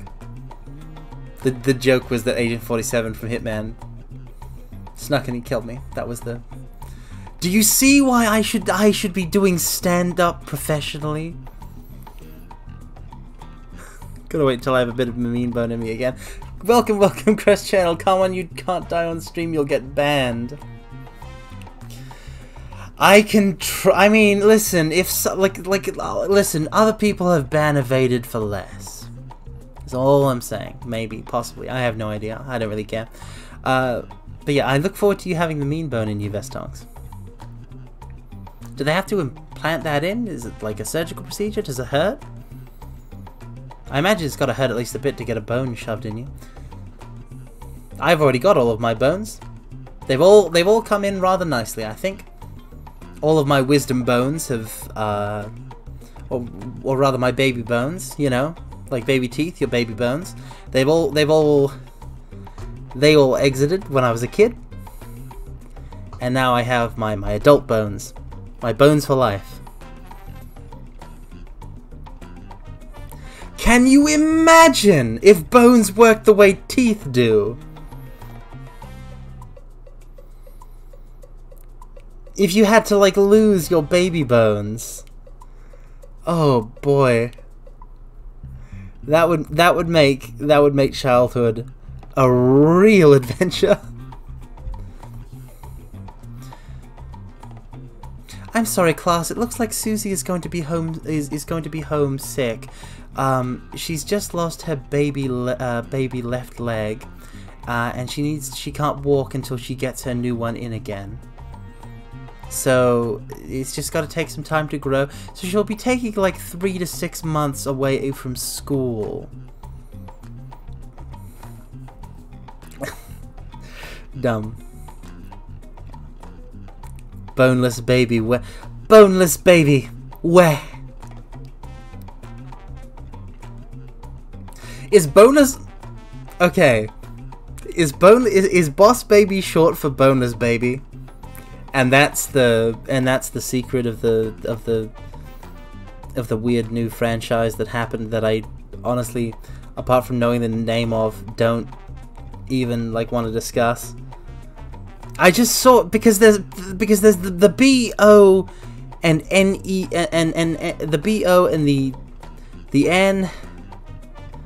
the B-O-S, it's Boss Baby, right? The N-E-L, the Nell, the Nelle, the N-E-L-E. You just remove that. Remove it like a listen, remove those letters like removing the bone from a baby, and you'll see it's Boss Baby. Boy, this is more lowbrow than usual for me, but I don't have any current video game topics to discuss. Elden Ring is on the horizon, but I'm not going to play that. All of the people that are like way far cooler than me are going to play that.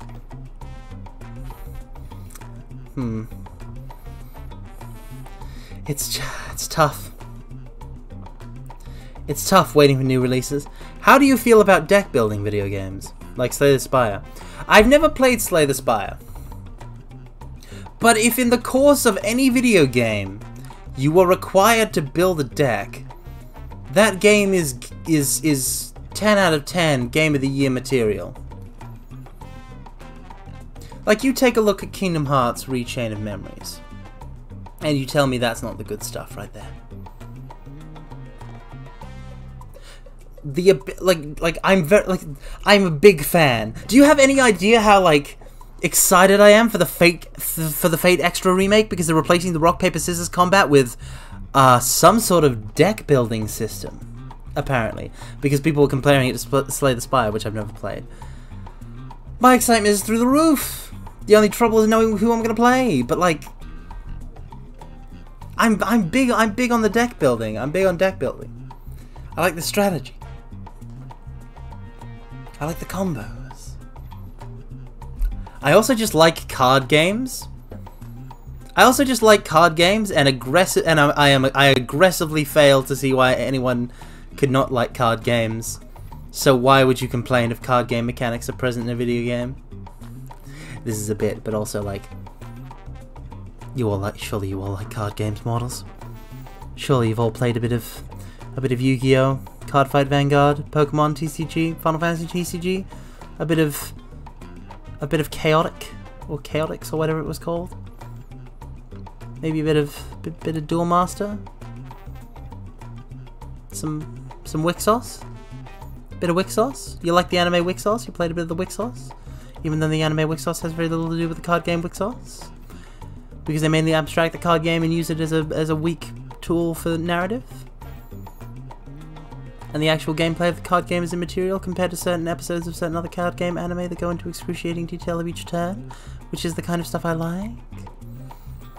Which is why I really like episodes of Yu-Gi-Oh! GX.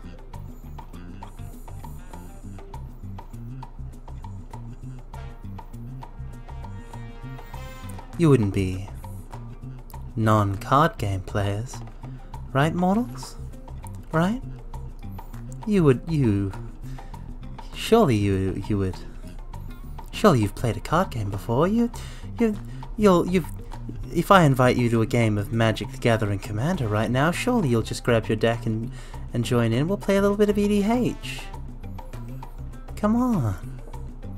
It'll be fun. It can be more than 2 players. It can be 4 players. You've all got card game decks lying around. Come on, let's play a card game. Mortals. Where's your deck, mortals? Where's your card game deck, mortals? Mortals, I'm glad I stumbled across you in the hall, mortals, because earlier today I snuck into your room. I went into your room. Mortals, and why did I go into? I just needed to pick something up. Oh, it was locked. Oh, that wasn't a problem. Weird. It must have been us. It was unlocked when I got there. Weird. That's so weird.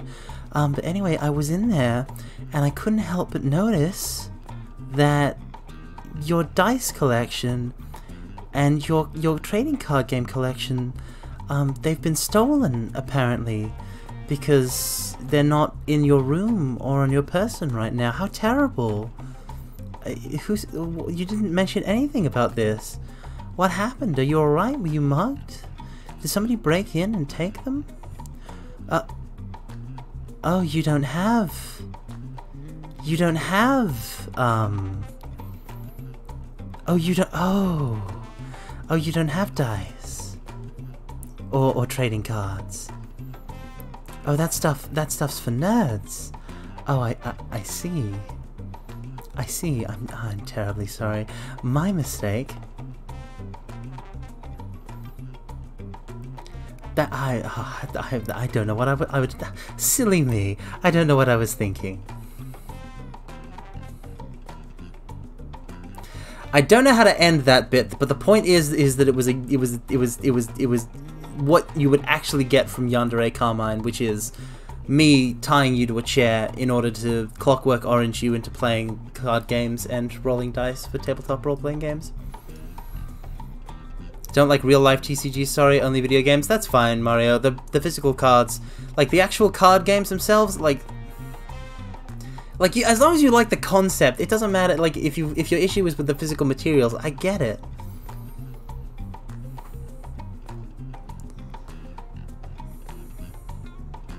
Or do you mean you only like card mechanics in video games and you don't like card games in general? Like you wouldn't play a bit of MTG Commander with a pre-built deck? Or something like that. Because if that's the case, then you haven't had the right induction. That's my view. But yeah, no. Here's the actual genuine Yandere Carmine experience. You know what it'd be? It's me kidnapping all of you, duct taping you all, like tying you all the chairs in a basement room, around a table, and then I come in holding a GM screen that I put at one end of the table, and I set out some dice, and I then do a table, and then I've come out with character sheets, right? And I lay one in front of each of you, and I basically run a tabletop RPG campaign with you guys, except that your hands are tied to your, so you won't run away or anything. Your hands are tied to your chairs, so I have to go through character creation with each of you and fill out your character sheet for you. And whenever you want to roll dice, I have to roll dice. And if you don't play the game, harm comes to you. That's what you would get out of Yandere Carmine. That's what me being actually unhinged would be like.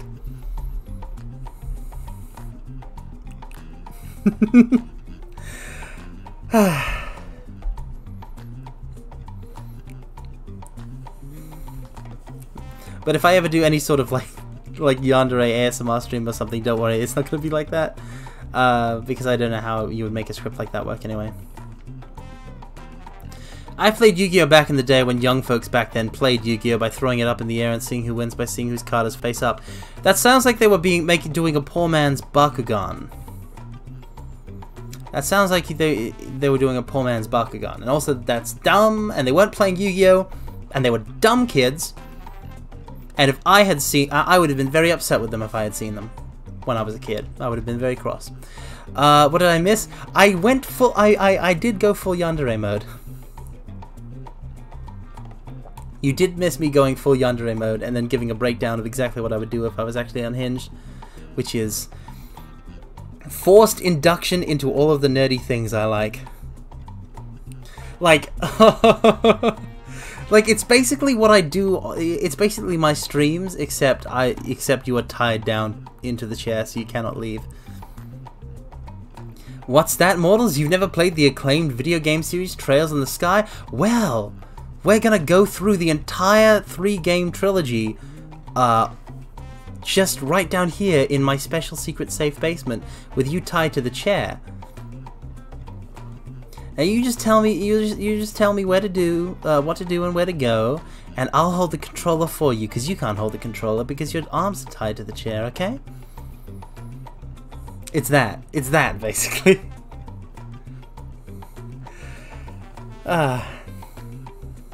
Fun imaginings. It's not like I actually want to do that or anything. It would be so high maintenance. I mean, I'd have to feed you. And, like...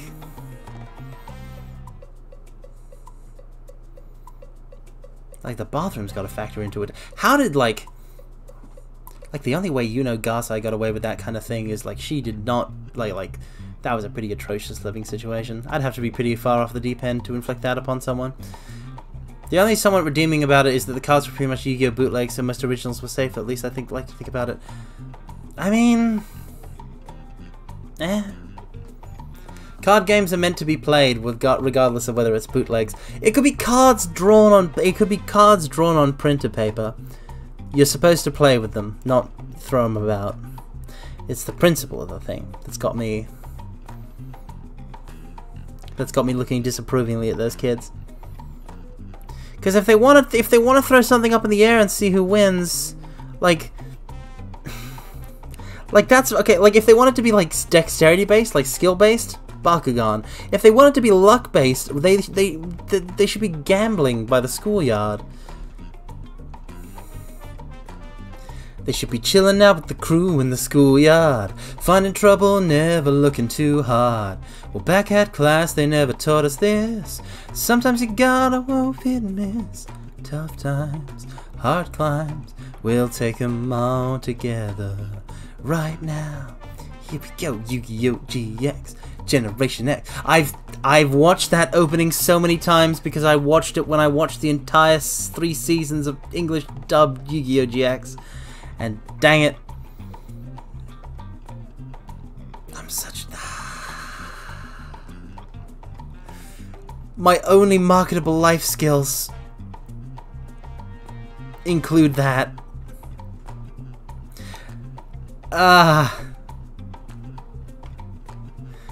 If I measured myself by the regular metrics of humans, I would be just yeah, it would be bad. The end result would be bad. It would be a very unfavorable metric. In my ranking system, I actually get points for how many Digimon I can memorize, so I come out very favorably.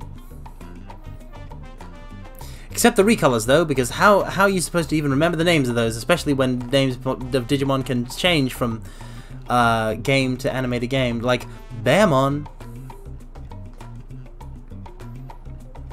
Kumamon, because Kumamon in some of the games is what's known as Bearmon elsewhere, and Kumamon is Tommy's form in Frontier, the ice form. You know, he's the kid that also becomes... I forget the name of it. It's based on a Kakamon. The problem about remembering the Digimon names from Frontier is that for the final arc, everyone except the main 2 are completely superfluous. I will always remember Mercurymon, though. Mercurymon is the best mon.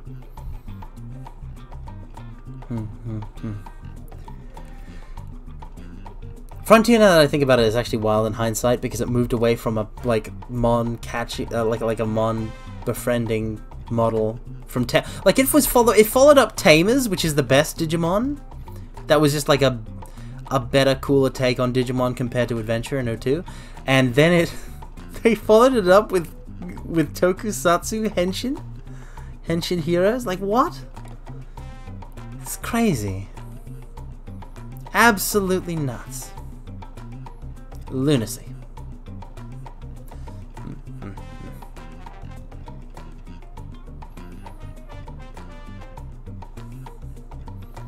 I'm still very fond of it. There's some great scenes in Frontier though. There's some great scenes in Frontier. Like that one time that JP basically suicide bombs, like he suicide attacks his own dark evil clone with a blast that's gonna hit him too. That's great. Oh man, if only that was on YouTube like back in the old days, we could do a watch along of a Digimon show that I really like. Anyhow, yeah. We've gotten to the I'm going to ramble about Digimon at this point. Like we've reached that point of the stream, which is weird because we weren't talking about it, and then we were, and I just did that because that's what we always return to.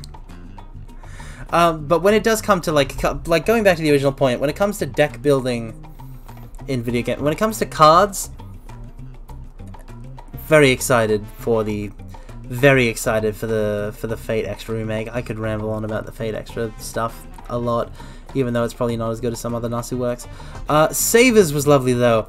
Oh, I remember Savers. Okay, so the thing is about Savers is the first one where the English show actually had a subtitle, and the subtitle was different from it had a subtitle that was different from the Japanese one. So in Japanese it was Savers, and in English it was Digimon Data Squad. So even though the dub was already out and happening, and it was around, even though it was new at the time, when I watched all of Digimon season 1, 2, 3, 4 on YouTube, when I went looking for the 5th season, I saw that it was called Savers. I could only find it subbed. So I watched the 5th season of Digimon subbed almost all the way through until I found out that there was a dub, and then I watched it dubbed. So I actually experienced both versions, although this was when I was a kid, so it's pretty foggy, but I think I remember maybe the Digivolution music was different, which is obviously the case for a lot of the Digimon seasons, which is a big shame. There's like there are like boons and joyous gains of the era of anime where they put way more effort into the dub, which included like getting additional like original OST tracks and stuff like that, like stuff like Hey Digimon only exists because the English version, I'm pretty sure, and stuff like that. That's really high effort, high quality, love it.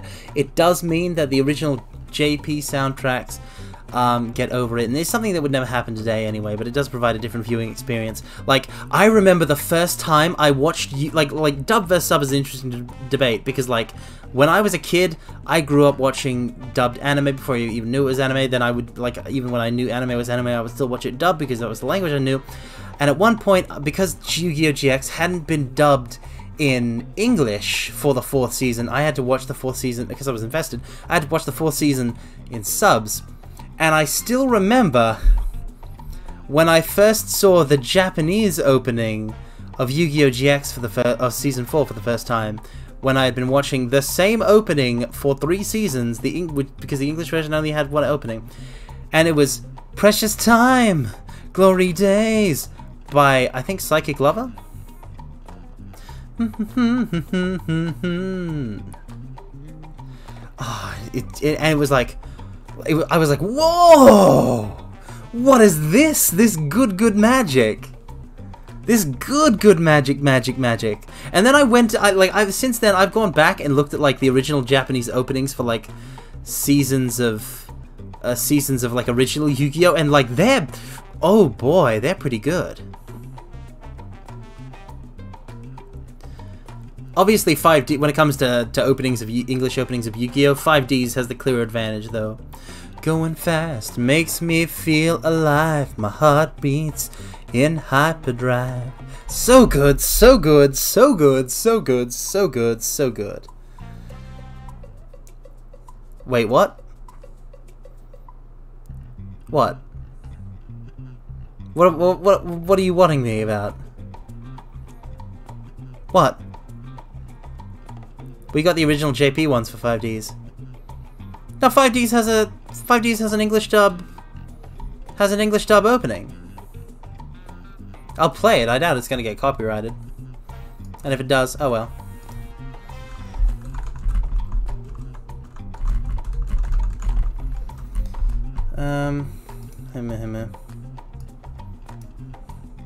Yeah, it's on the official Yu-Gi-Oh! The official Yu-Gi-Oh! YouTube.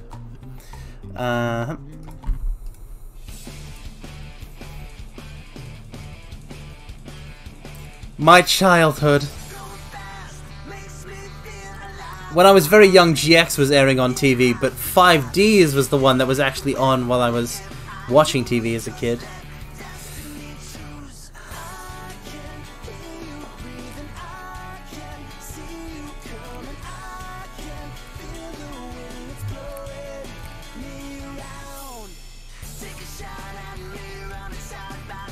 It's a blur as I go by.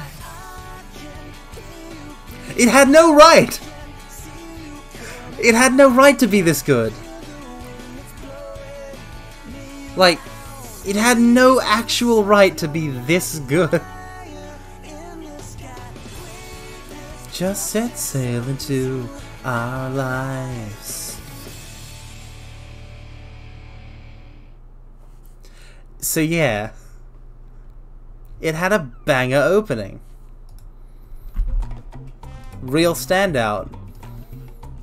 Although there's something like notable about the first 3 Yu-Gi-Oh! English openings. There's like Your Move, and you know, Game on, get your game on.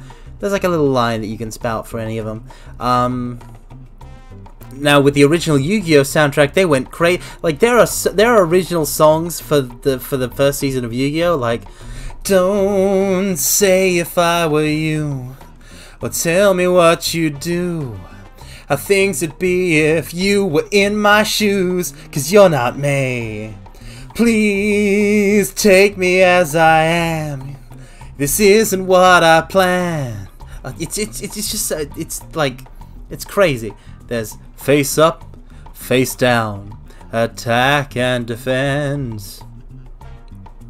Always one card short, always one day late. Da da. I packed the deck myself, so there's no one else to blame.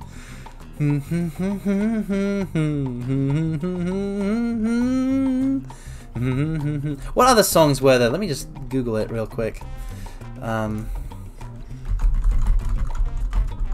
Yu-Gi-Oh! Music to Duel By is the album you're looking at. You're looking for. Oh yeah, of course. No matter what, let the game begin. No matter what, may the best man win. No matter what, we're in this together. No matter what, we'll be friends forever. Like they went like the whole Yugi versus Joey thing. Like they went real hard. Welcome, Von Leon. I play Pot of Greed. This allows me to draw my entire deck. But can you use it? Yeah, there's like, oh man. Look at this track list. Time to Duel, Your Move. Yeah, Your Move. Uh-huh. Time to Duel. Oh boy. It's just the fact that, like, the amount of effort that went into stuff like this. Like, okay, it's 4 kids, right? It's 4 kids. It's like it's 4 kids, you see. It's they did, like, they were weird with anime. But one thing that they did do with anime was they like, the 4 Kids One Piece rap is so bad that it loops back to being a classic. Yeah. I'm doing that now, by the way, because you brought it up. You've doomed everyone here. Yeah, they did. That's the thing, though. That's the thing. Is because, like, they didn't. I mean, obviously, with the tastes and sensibilities of anime fans nowadays, if someone would try to pull what 4 Kids did when it came to replacing original soundtrack, there would be like concern. So people don't do it. But what they created was still like what was created has value. He's made a rubber. How did that happen? He took a bite of rubber. Like they did censor, but like they also created. 4 Kids had 4 Kids had much more value in making weird versions of media than like modern translations that don't add anything and just like swap the you know, just kind of like have translators put their own comments in, like that one thing from Fire Emblem where they replaced an entire conversation between 2 support characters, you know, a support conversation or something like that, with just silence when it was original conversation in Japanese. Stuff like that. Much less valuable than what 4 Kids did, even though they're both censorship. Hey Carmine, you want to do a race? Welcome, Kuro's Not Salty. Welcome. What's the race for? What's the race for? I actually don't... I've never watched the 4Kids dub of One Piece. I haven't even seen the anime of One Piece. I've only read the manga. And I haven't read the manga all the way. I haven't read the Wano arc for Big Cup. Oh right, the chatting Grand Prix. That's already concluded. The winner was Neville Quickjaw. He chatted the fast and hardest.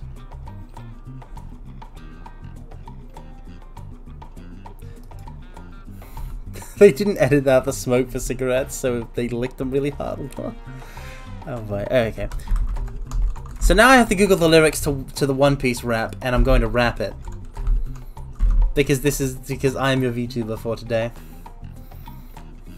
They tried to cut around the violence in Nami Arlong's history is super hard in a way that just made it bizarre. No, but that's like the best that Nami ever gets for terms of character stuff. You can't do that to her. Rapping? Yeah, I'm gonna rap the One Piece rap. They tried to censor Kaiba threatening to throw himself off a wall if Yugi won that duel. Not a lot of ways to dance around that one. Wow, I didn't even know they did that. It's been so long since I watched the dub of Yu-Gi-Oh! I just remember the abridged version where he does mention the whole throwing himself off thing. There once was a man... You never knew I could rap? You know I have karaoke'd the Hamilton songs before randomly, Brom. Of course I can rap. I just don't have rhythm. There once was a man named Gold Roger, who was king of the pirates. He had fame, power, and wealth beyond your wildest dreams. Before they hung him from the gallows, these were the final words he said. By the way, I'm Brock from Pokemon, and also said Kaiba. My fortune is yours for the taking, but you'll have to find it first. I left everything I own in one piece. Ever since, pirates from all over the world set sail for the Grand Line, searching for One Piece, the treasure that would make their dreams come true. Yo, yeah, yo, yeah, yo, dreamin', don't give it up, Luffy, dreamin', don't give it up, Zolo, dreamin', don't give it up, Nami, dreamin', don't give it up, give it up, give it up, give it up, give it up. Here's how the story goes. We find out about a treasure in the Grand Line. There's no doubt the pirate whose eye is on it, he'll sing, I'll be king of the pirates, I'm gonna be king. Yayo, yayo, oh, oh. His name is Luffy, that's Monkey D. Luffy, gonna be king of the pirates. He's made of rubber, how did that happen? Yo ho ho, he took a bite of gum gobba. Yayo, yayo. His name's Zolo, he's just like a samurai and an LADY. Nami's not shy with the pirate crew coming through doing their thing. With King of the Pirates, he's gonna be king. Yeah-yo, yeah-yo. Oh no, I want the actual version. This is the original version. His name's Zolo, he's just like a samurai and a LADY. Nami's not shy. Usopp's doing that marksman thing. Sanji's cooking, Chopper's doctoring. Yeah-yo, yeah-yo. Set sail for One Piece. It's the name of the treasure in the Grand Line. Yeah-yo, set sail for One Piece. Someone got a cameo from Gilbert Gottfried to read the One Piece rap, and he's just like reading it very plainly without knowing any context. I mean, that reminds me of that one time where they got somebody to... I mean, there was that one time where someone got Ian McKellen to do the Unlimited Blade Works chant. And ultimately... I have a very strong thinking on this, and that's if Gilbert Gottfried doesn't know the context for the One Piece rap, he's a filthy normie, and he doesn't get to read it. And you shouldn't give it to him. He's got to earn it.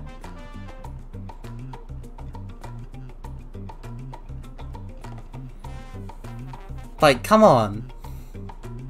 Listen, if you don't demand a certain level of weebdom from your celebrities, it's never gonna happen.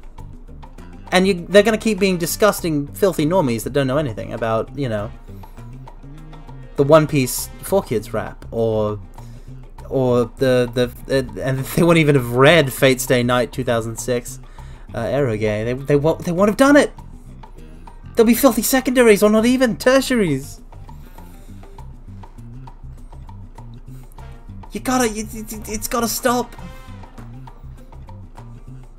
Something must be done about this dreadful situation.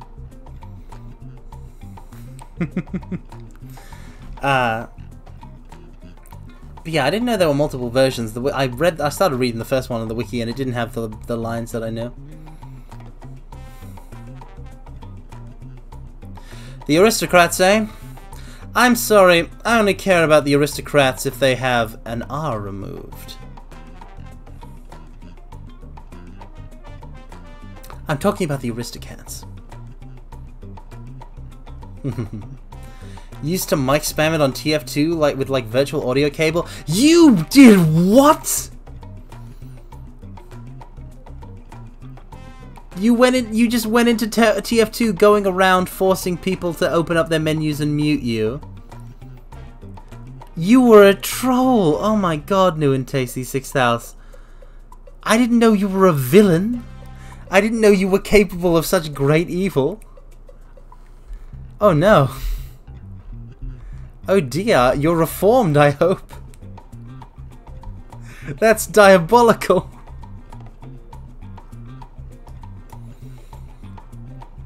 Oh boy.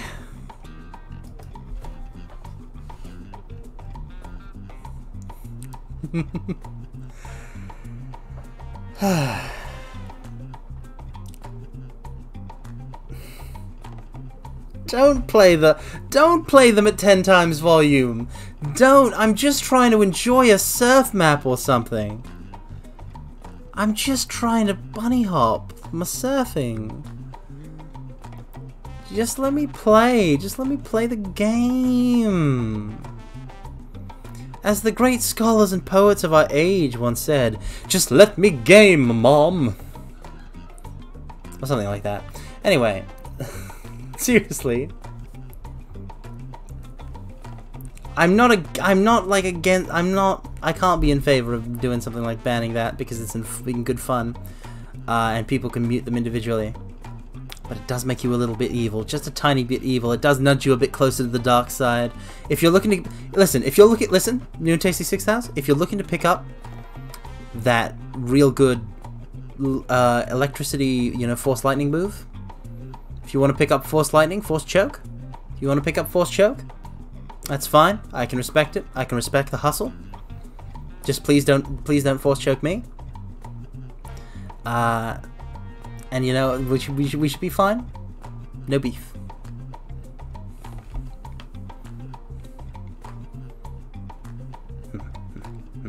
I've never been choked. I don't know what it's like, but I bet it's not good. I bet getting force choked would feel very bad.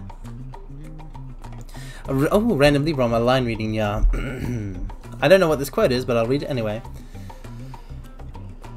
So now I'm reading something with no context right after I slammed Gilbert Gottfried for reading something with no context. Oh no! Hoisted by my own petard. Endless darkness, endless night, a world anathema unto light.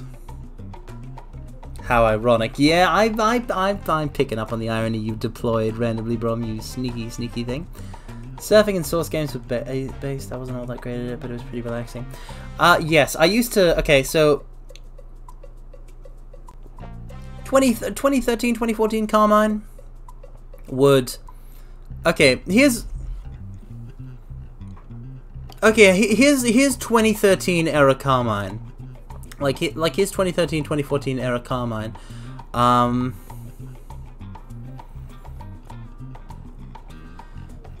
Yeah, 2013, 2014, that kind of era, that kind of window. 2013, 2014, yeah, that checks out. That sort of era Carmine would load up TF2. He would go to a website that would. He would go to a website that would let him loop a YouTube video, because YouTube videos couldn't just be looped in YouTube back then, I think. And he would put the URL in, and he would listen to probably Red Like Roses from the Ruby soundtrack, Part 2, Red Like Roses Part 2, or that one Naruto Shippuden ending, Broken Youth. And because I listen to music weird, I can listen to the same song for a large periods of time. So I would just have that playing in the background real loud. while I just surfed around in TF2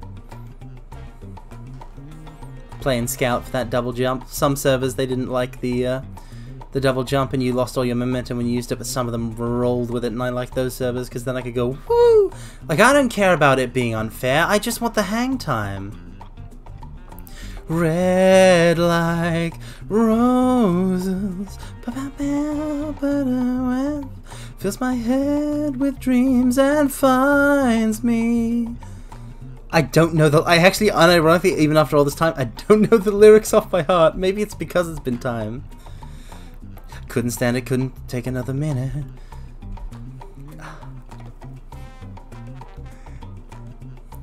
Red like roses, fills my head with dreams and finds me always closer to the emptiness and sadness that has come to take the place of you.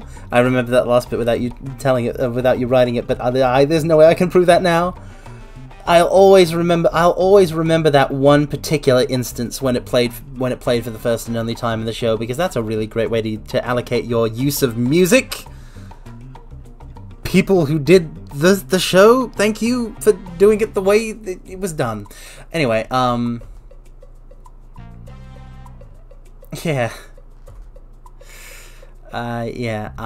That one moment was when I was like, yeah, the thing about that is that it's a banger of a song, and also it's the first moment in the show where you truly see the appeal, because there's a bit in there's the first episode of okay, let me just break down the show RWBY for you with a W.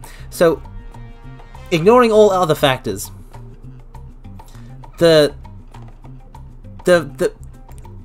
core appeal of the show, regardless of all else, is the Monty Oum fight scenes. And the first episode of RWBY had a really good one with Ruby Rose, and it was a nice season opener.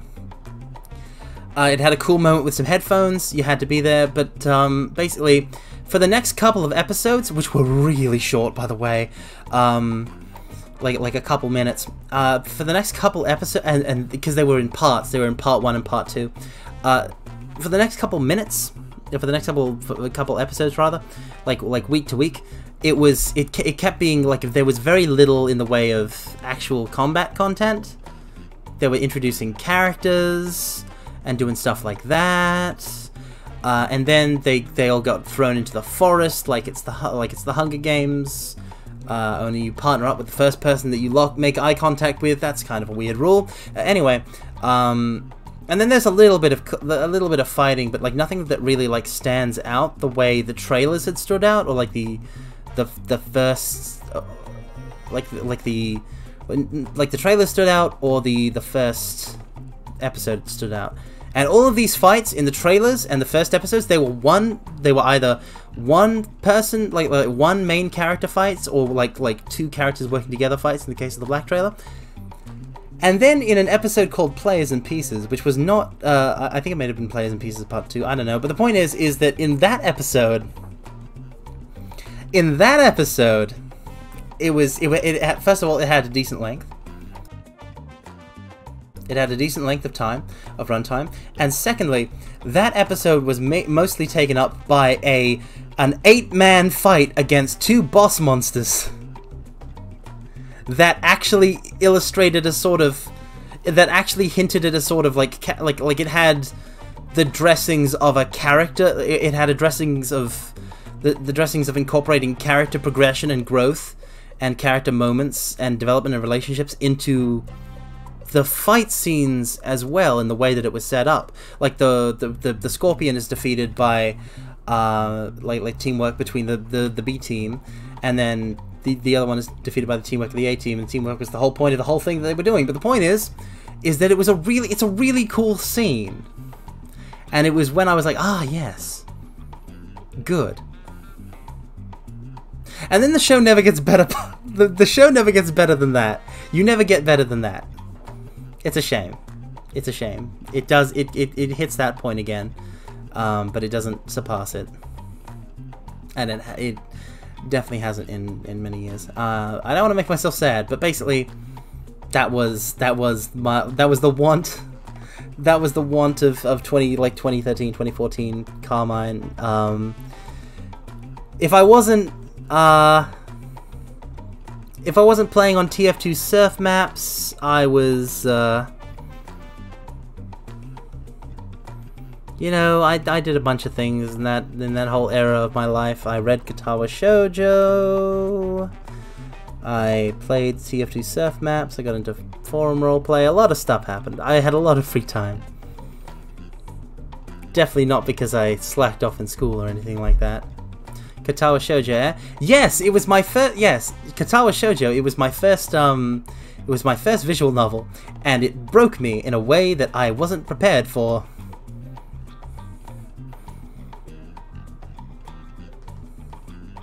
Because I was not.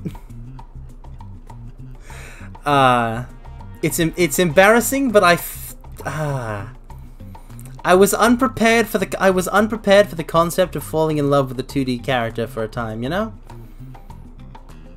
So when it happened, it surprised me.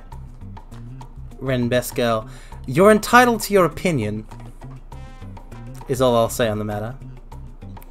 She's great, but I just can't with her.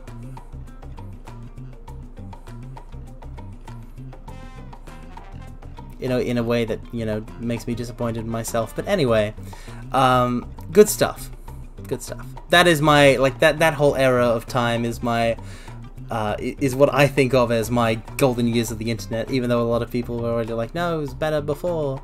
Anyway, we've gone over the time I usually set for this by like 30 minutes, so I'm going to call it here.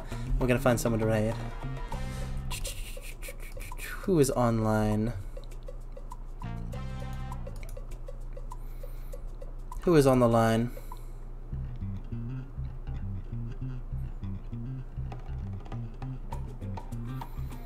Huma.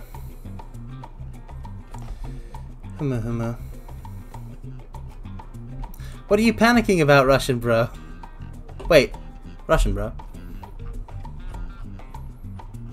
Welcome, Russian bro?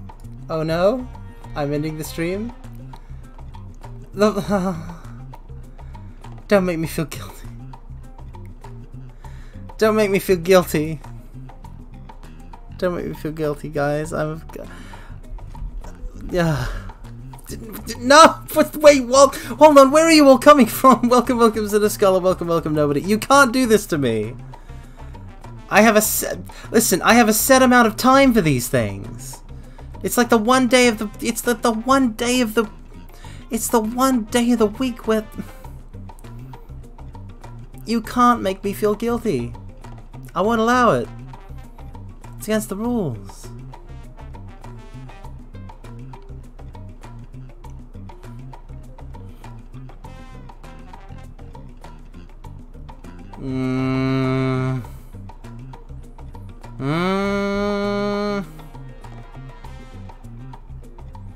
No, you can't make me feel guilty. I just said it's against the rules.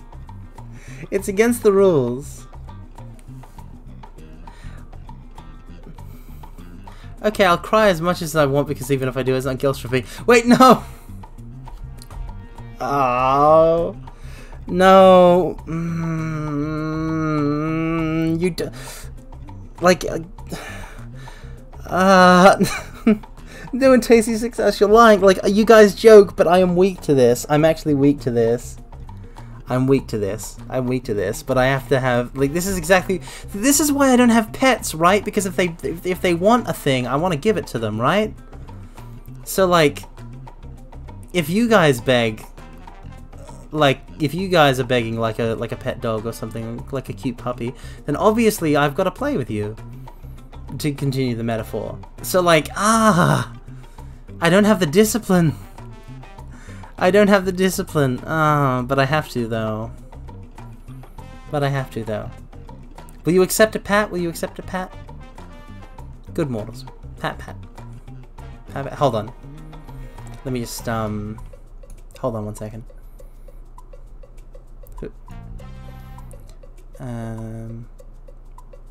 Mwah. Mwah. There. There. You get little smooches on your hoods. There. That's all I've got for you. That's all you get. That's all I can afford on such short notice. Alright. Radar target.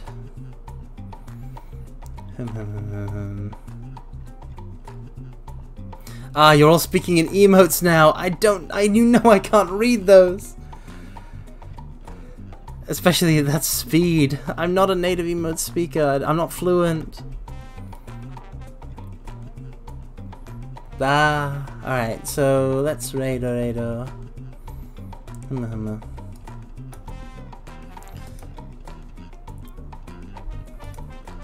The bag will do. He is still the papering the Mario, I believe. Let me grab the raid message. Oh, now you guys are just speaking in emotes, just on, on some purpose. It's to frazzle me, but I will remain unfrazzled. I am unfrazzled to the extreme. Here you are. If you like to use a raid message, this is the raid message. Thank you all so much for coming. You are all wonderful people, wonderful mortals, and I hope you have a good rest of your day, or simply just a good rest. Now, I shall send you through the portal. But seriously, thank you all so much for coming. I had a bunch of fun chatting, and I'm very sorry to people who arrived at the end of the stream who didn't get to watch most of it. I will make it up to you somehow. I don't know how. I'm sorry. Demand some. I owe you one. I owe you one. You get one free favor redeemed. You can redeem it in like a future stream. You can be like, hey Carmine, remember that one time, and you can make a request of me that I have to obey or something like that. Anyway, bye. I shall now send you through the portal. Commence the unlimited Omega Reverse Umbral Shining Royal Majestic Incandescent Infernal Draconic Demonic Meteor Hellfire Raid. Farewell.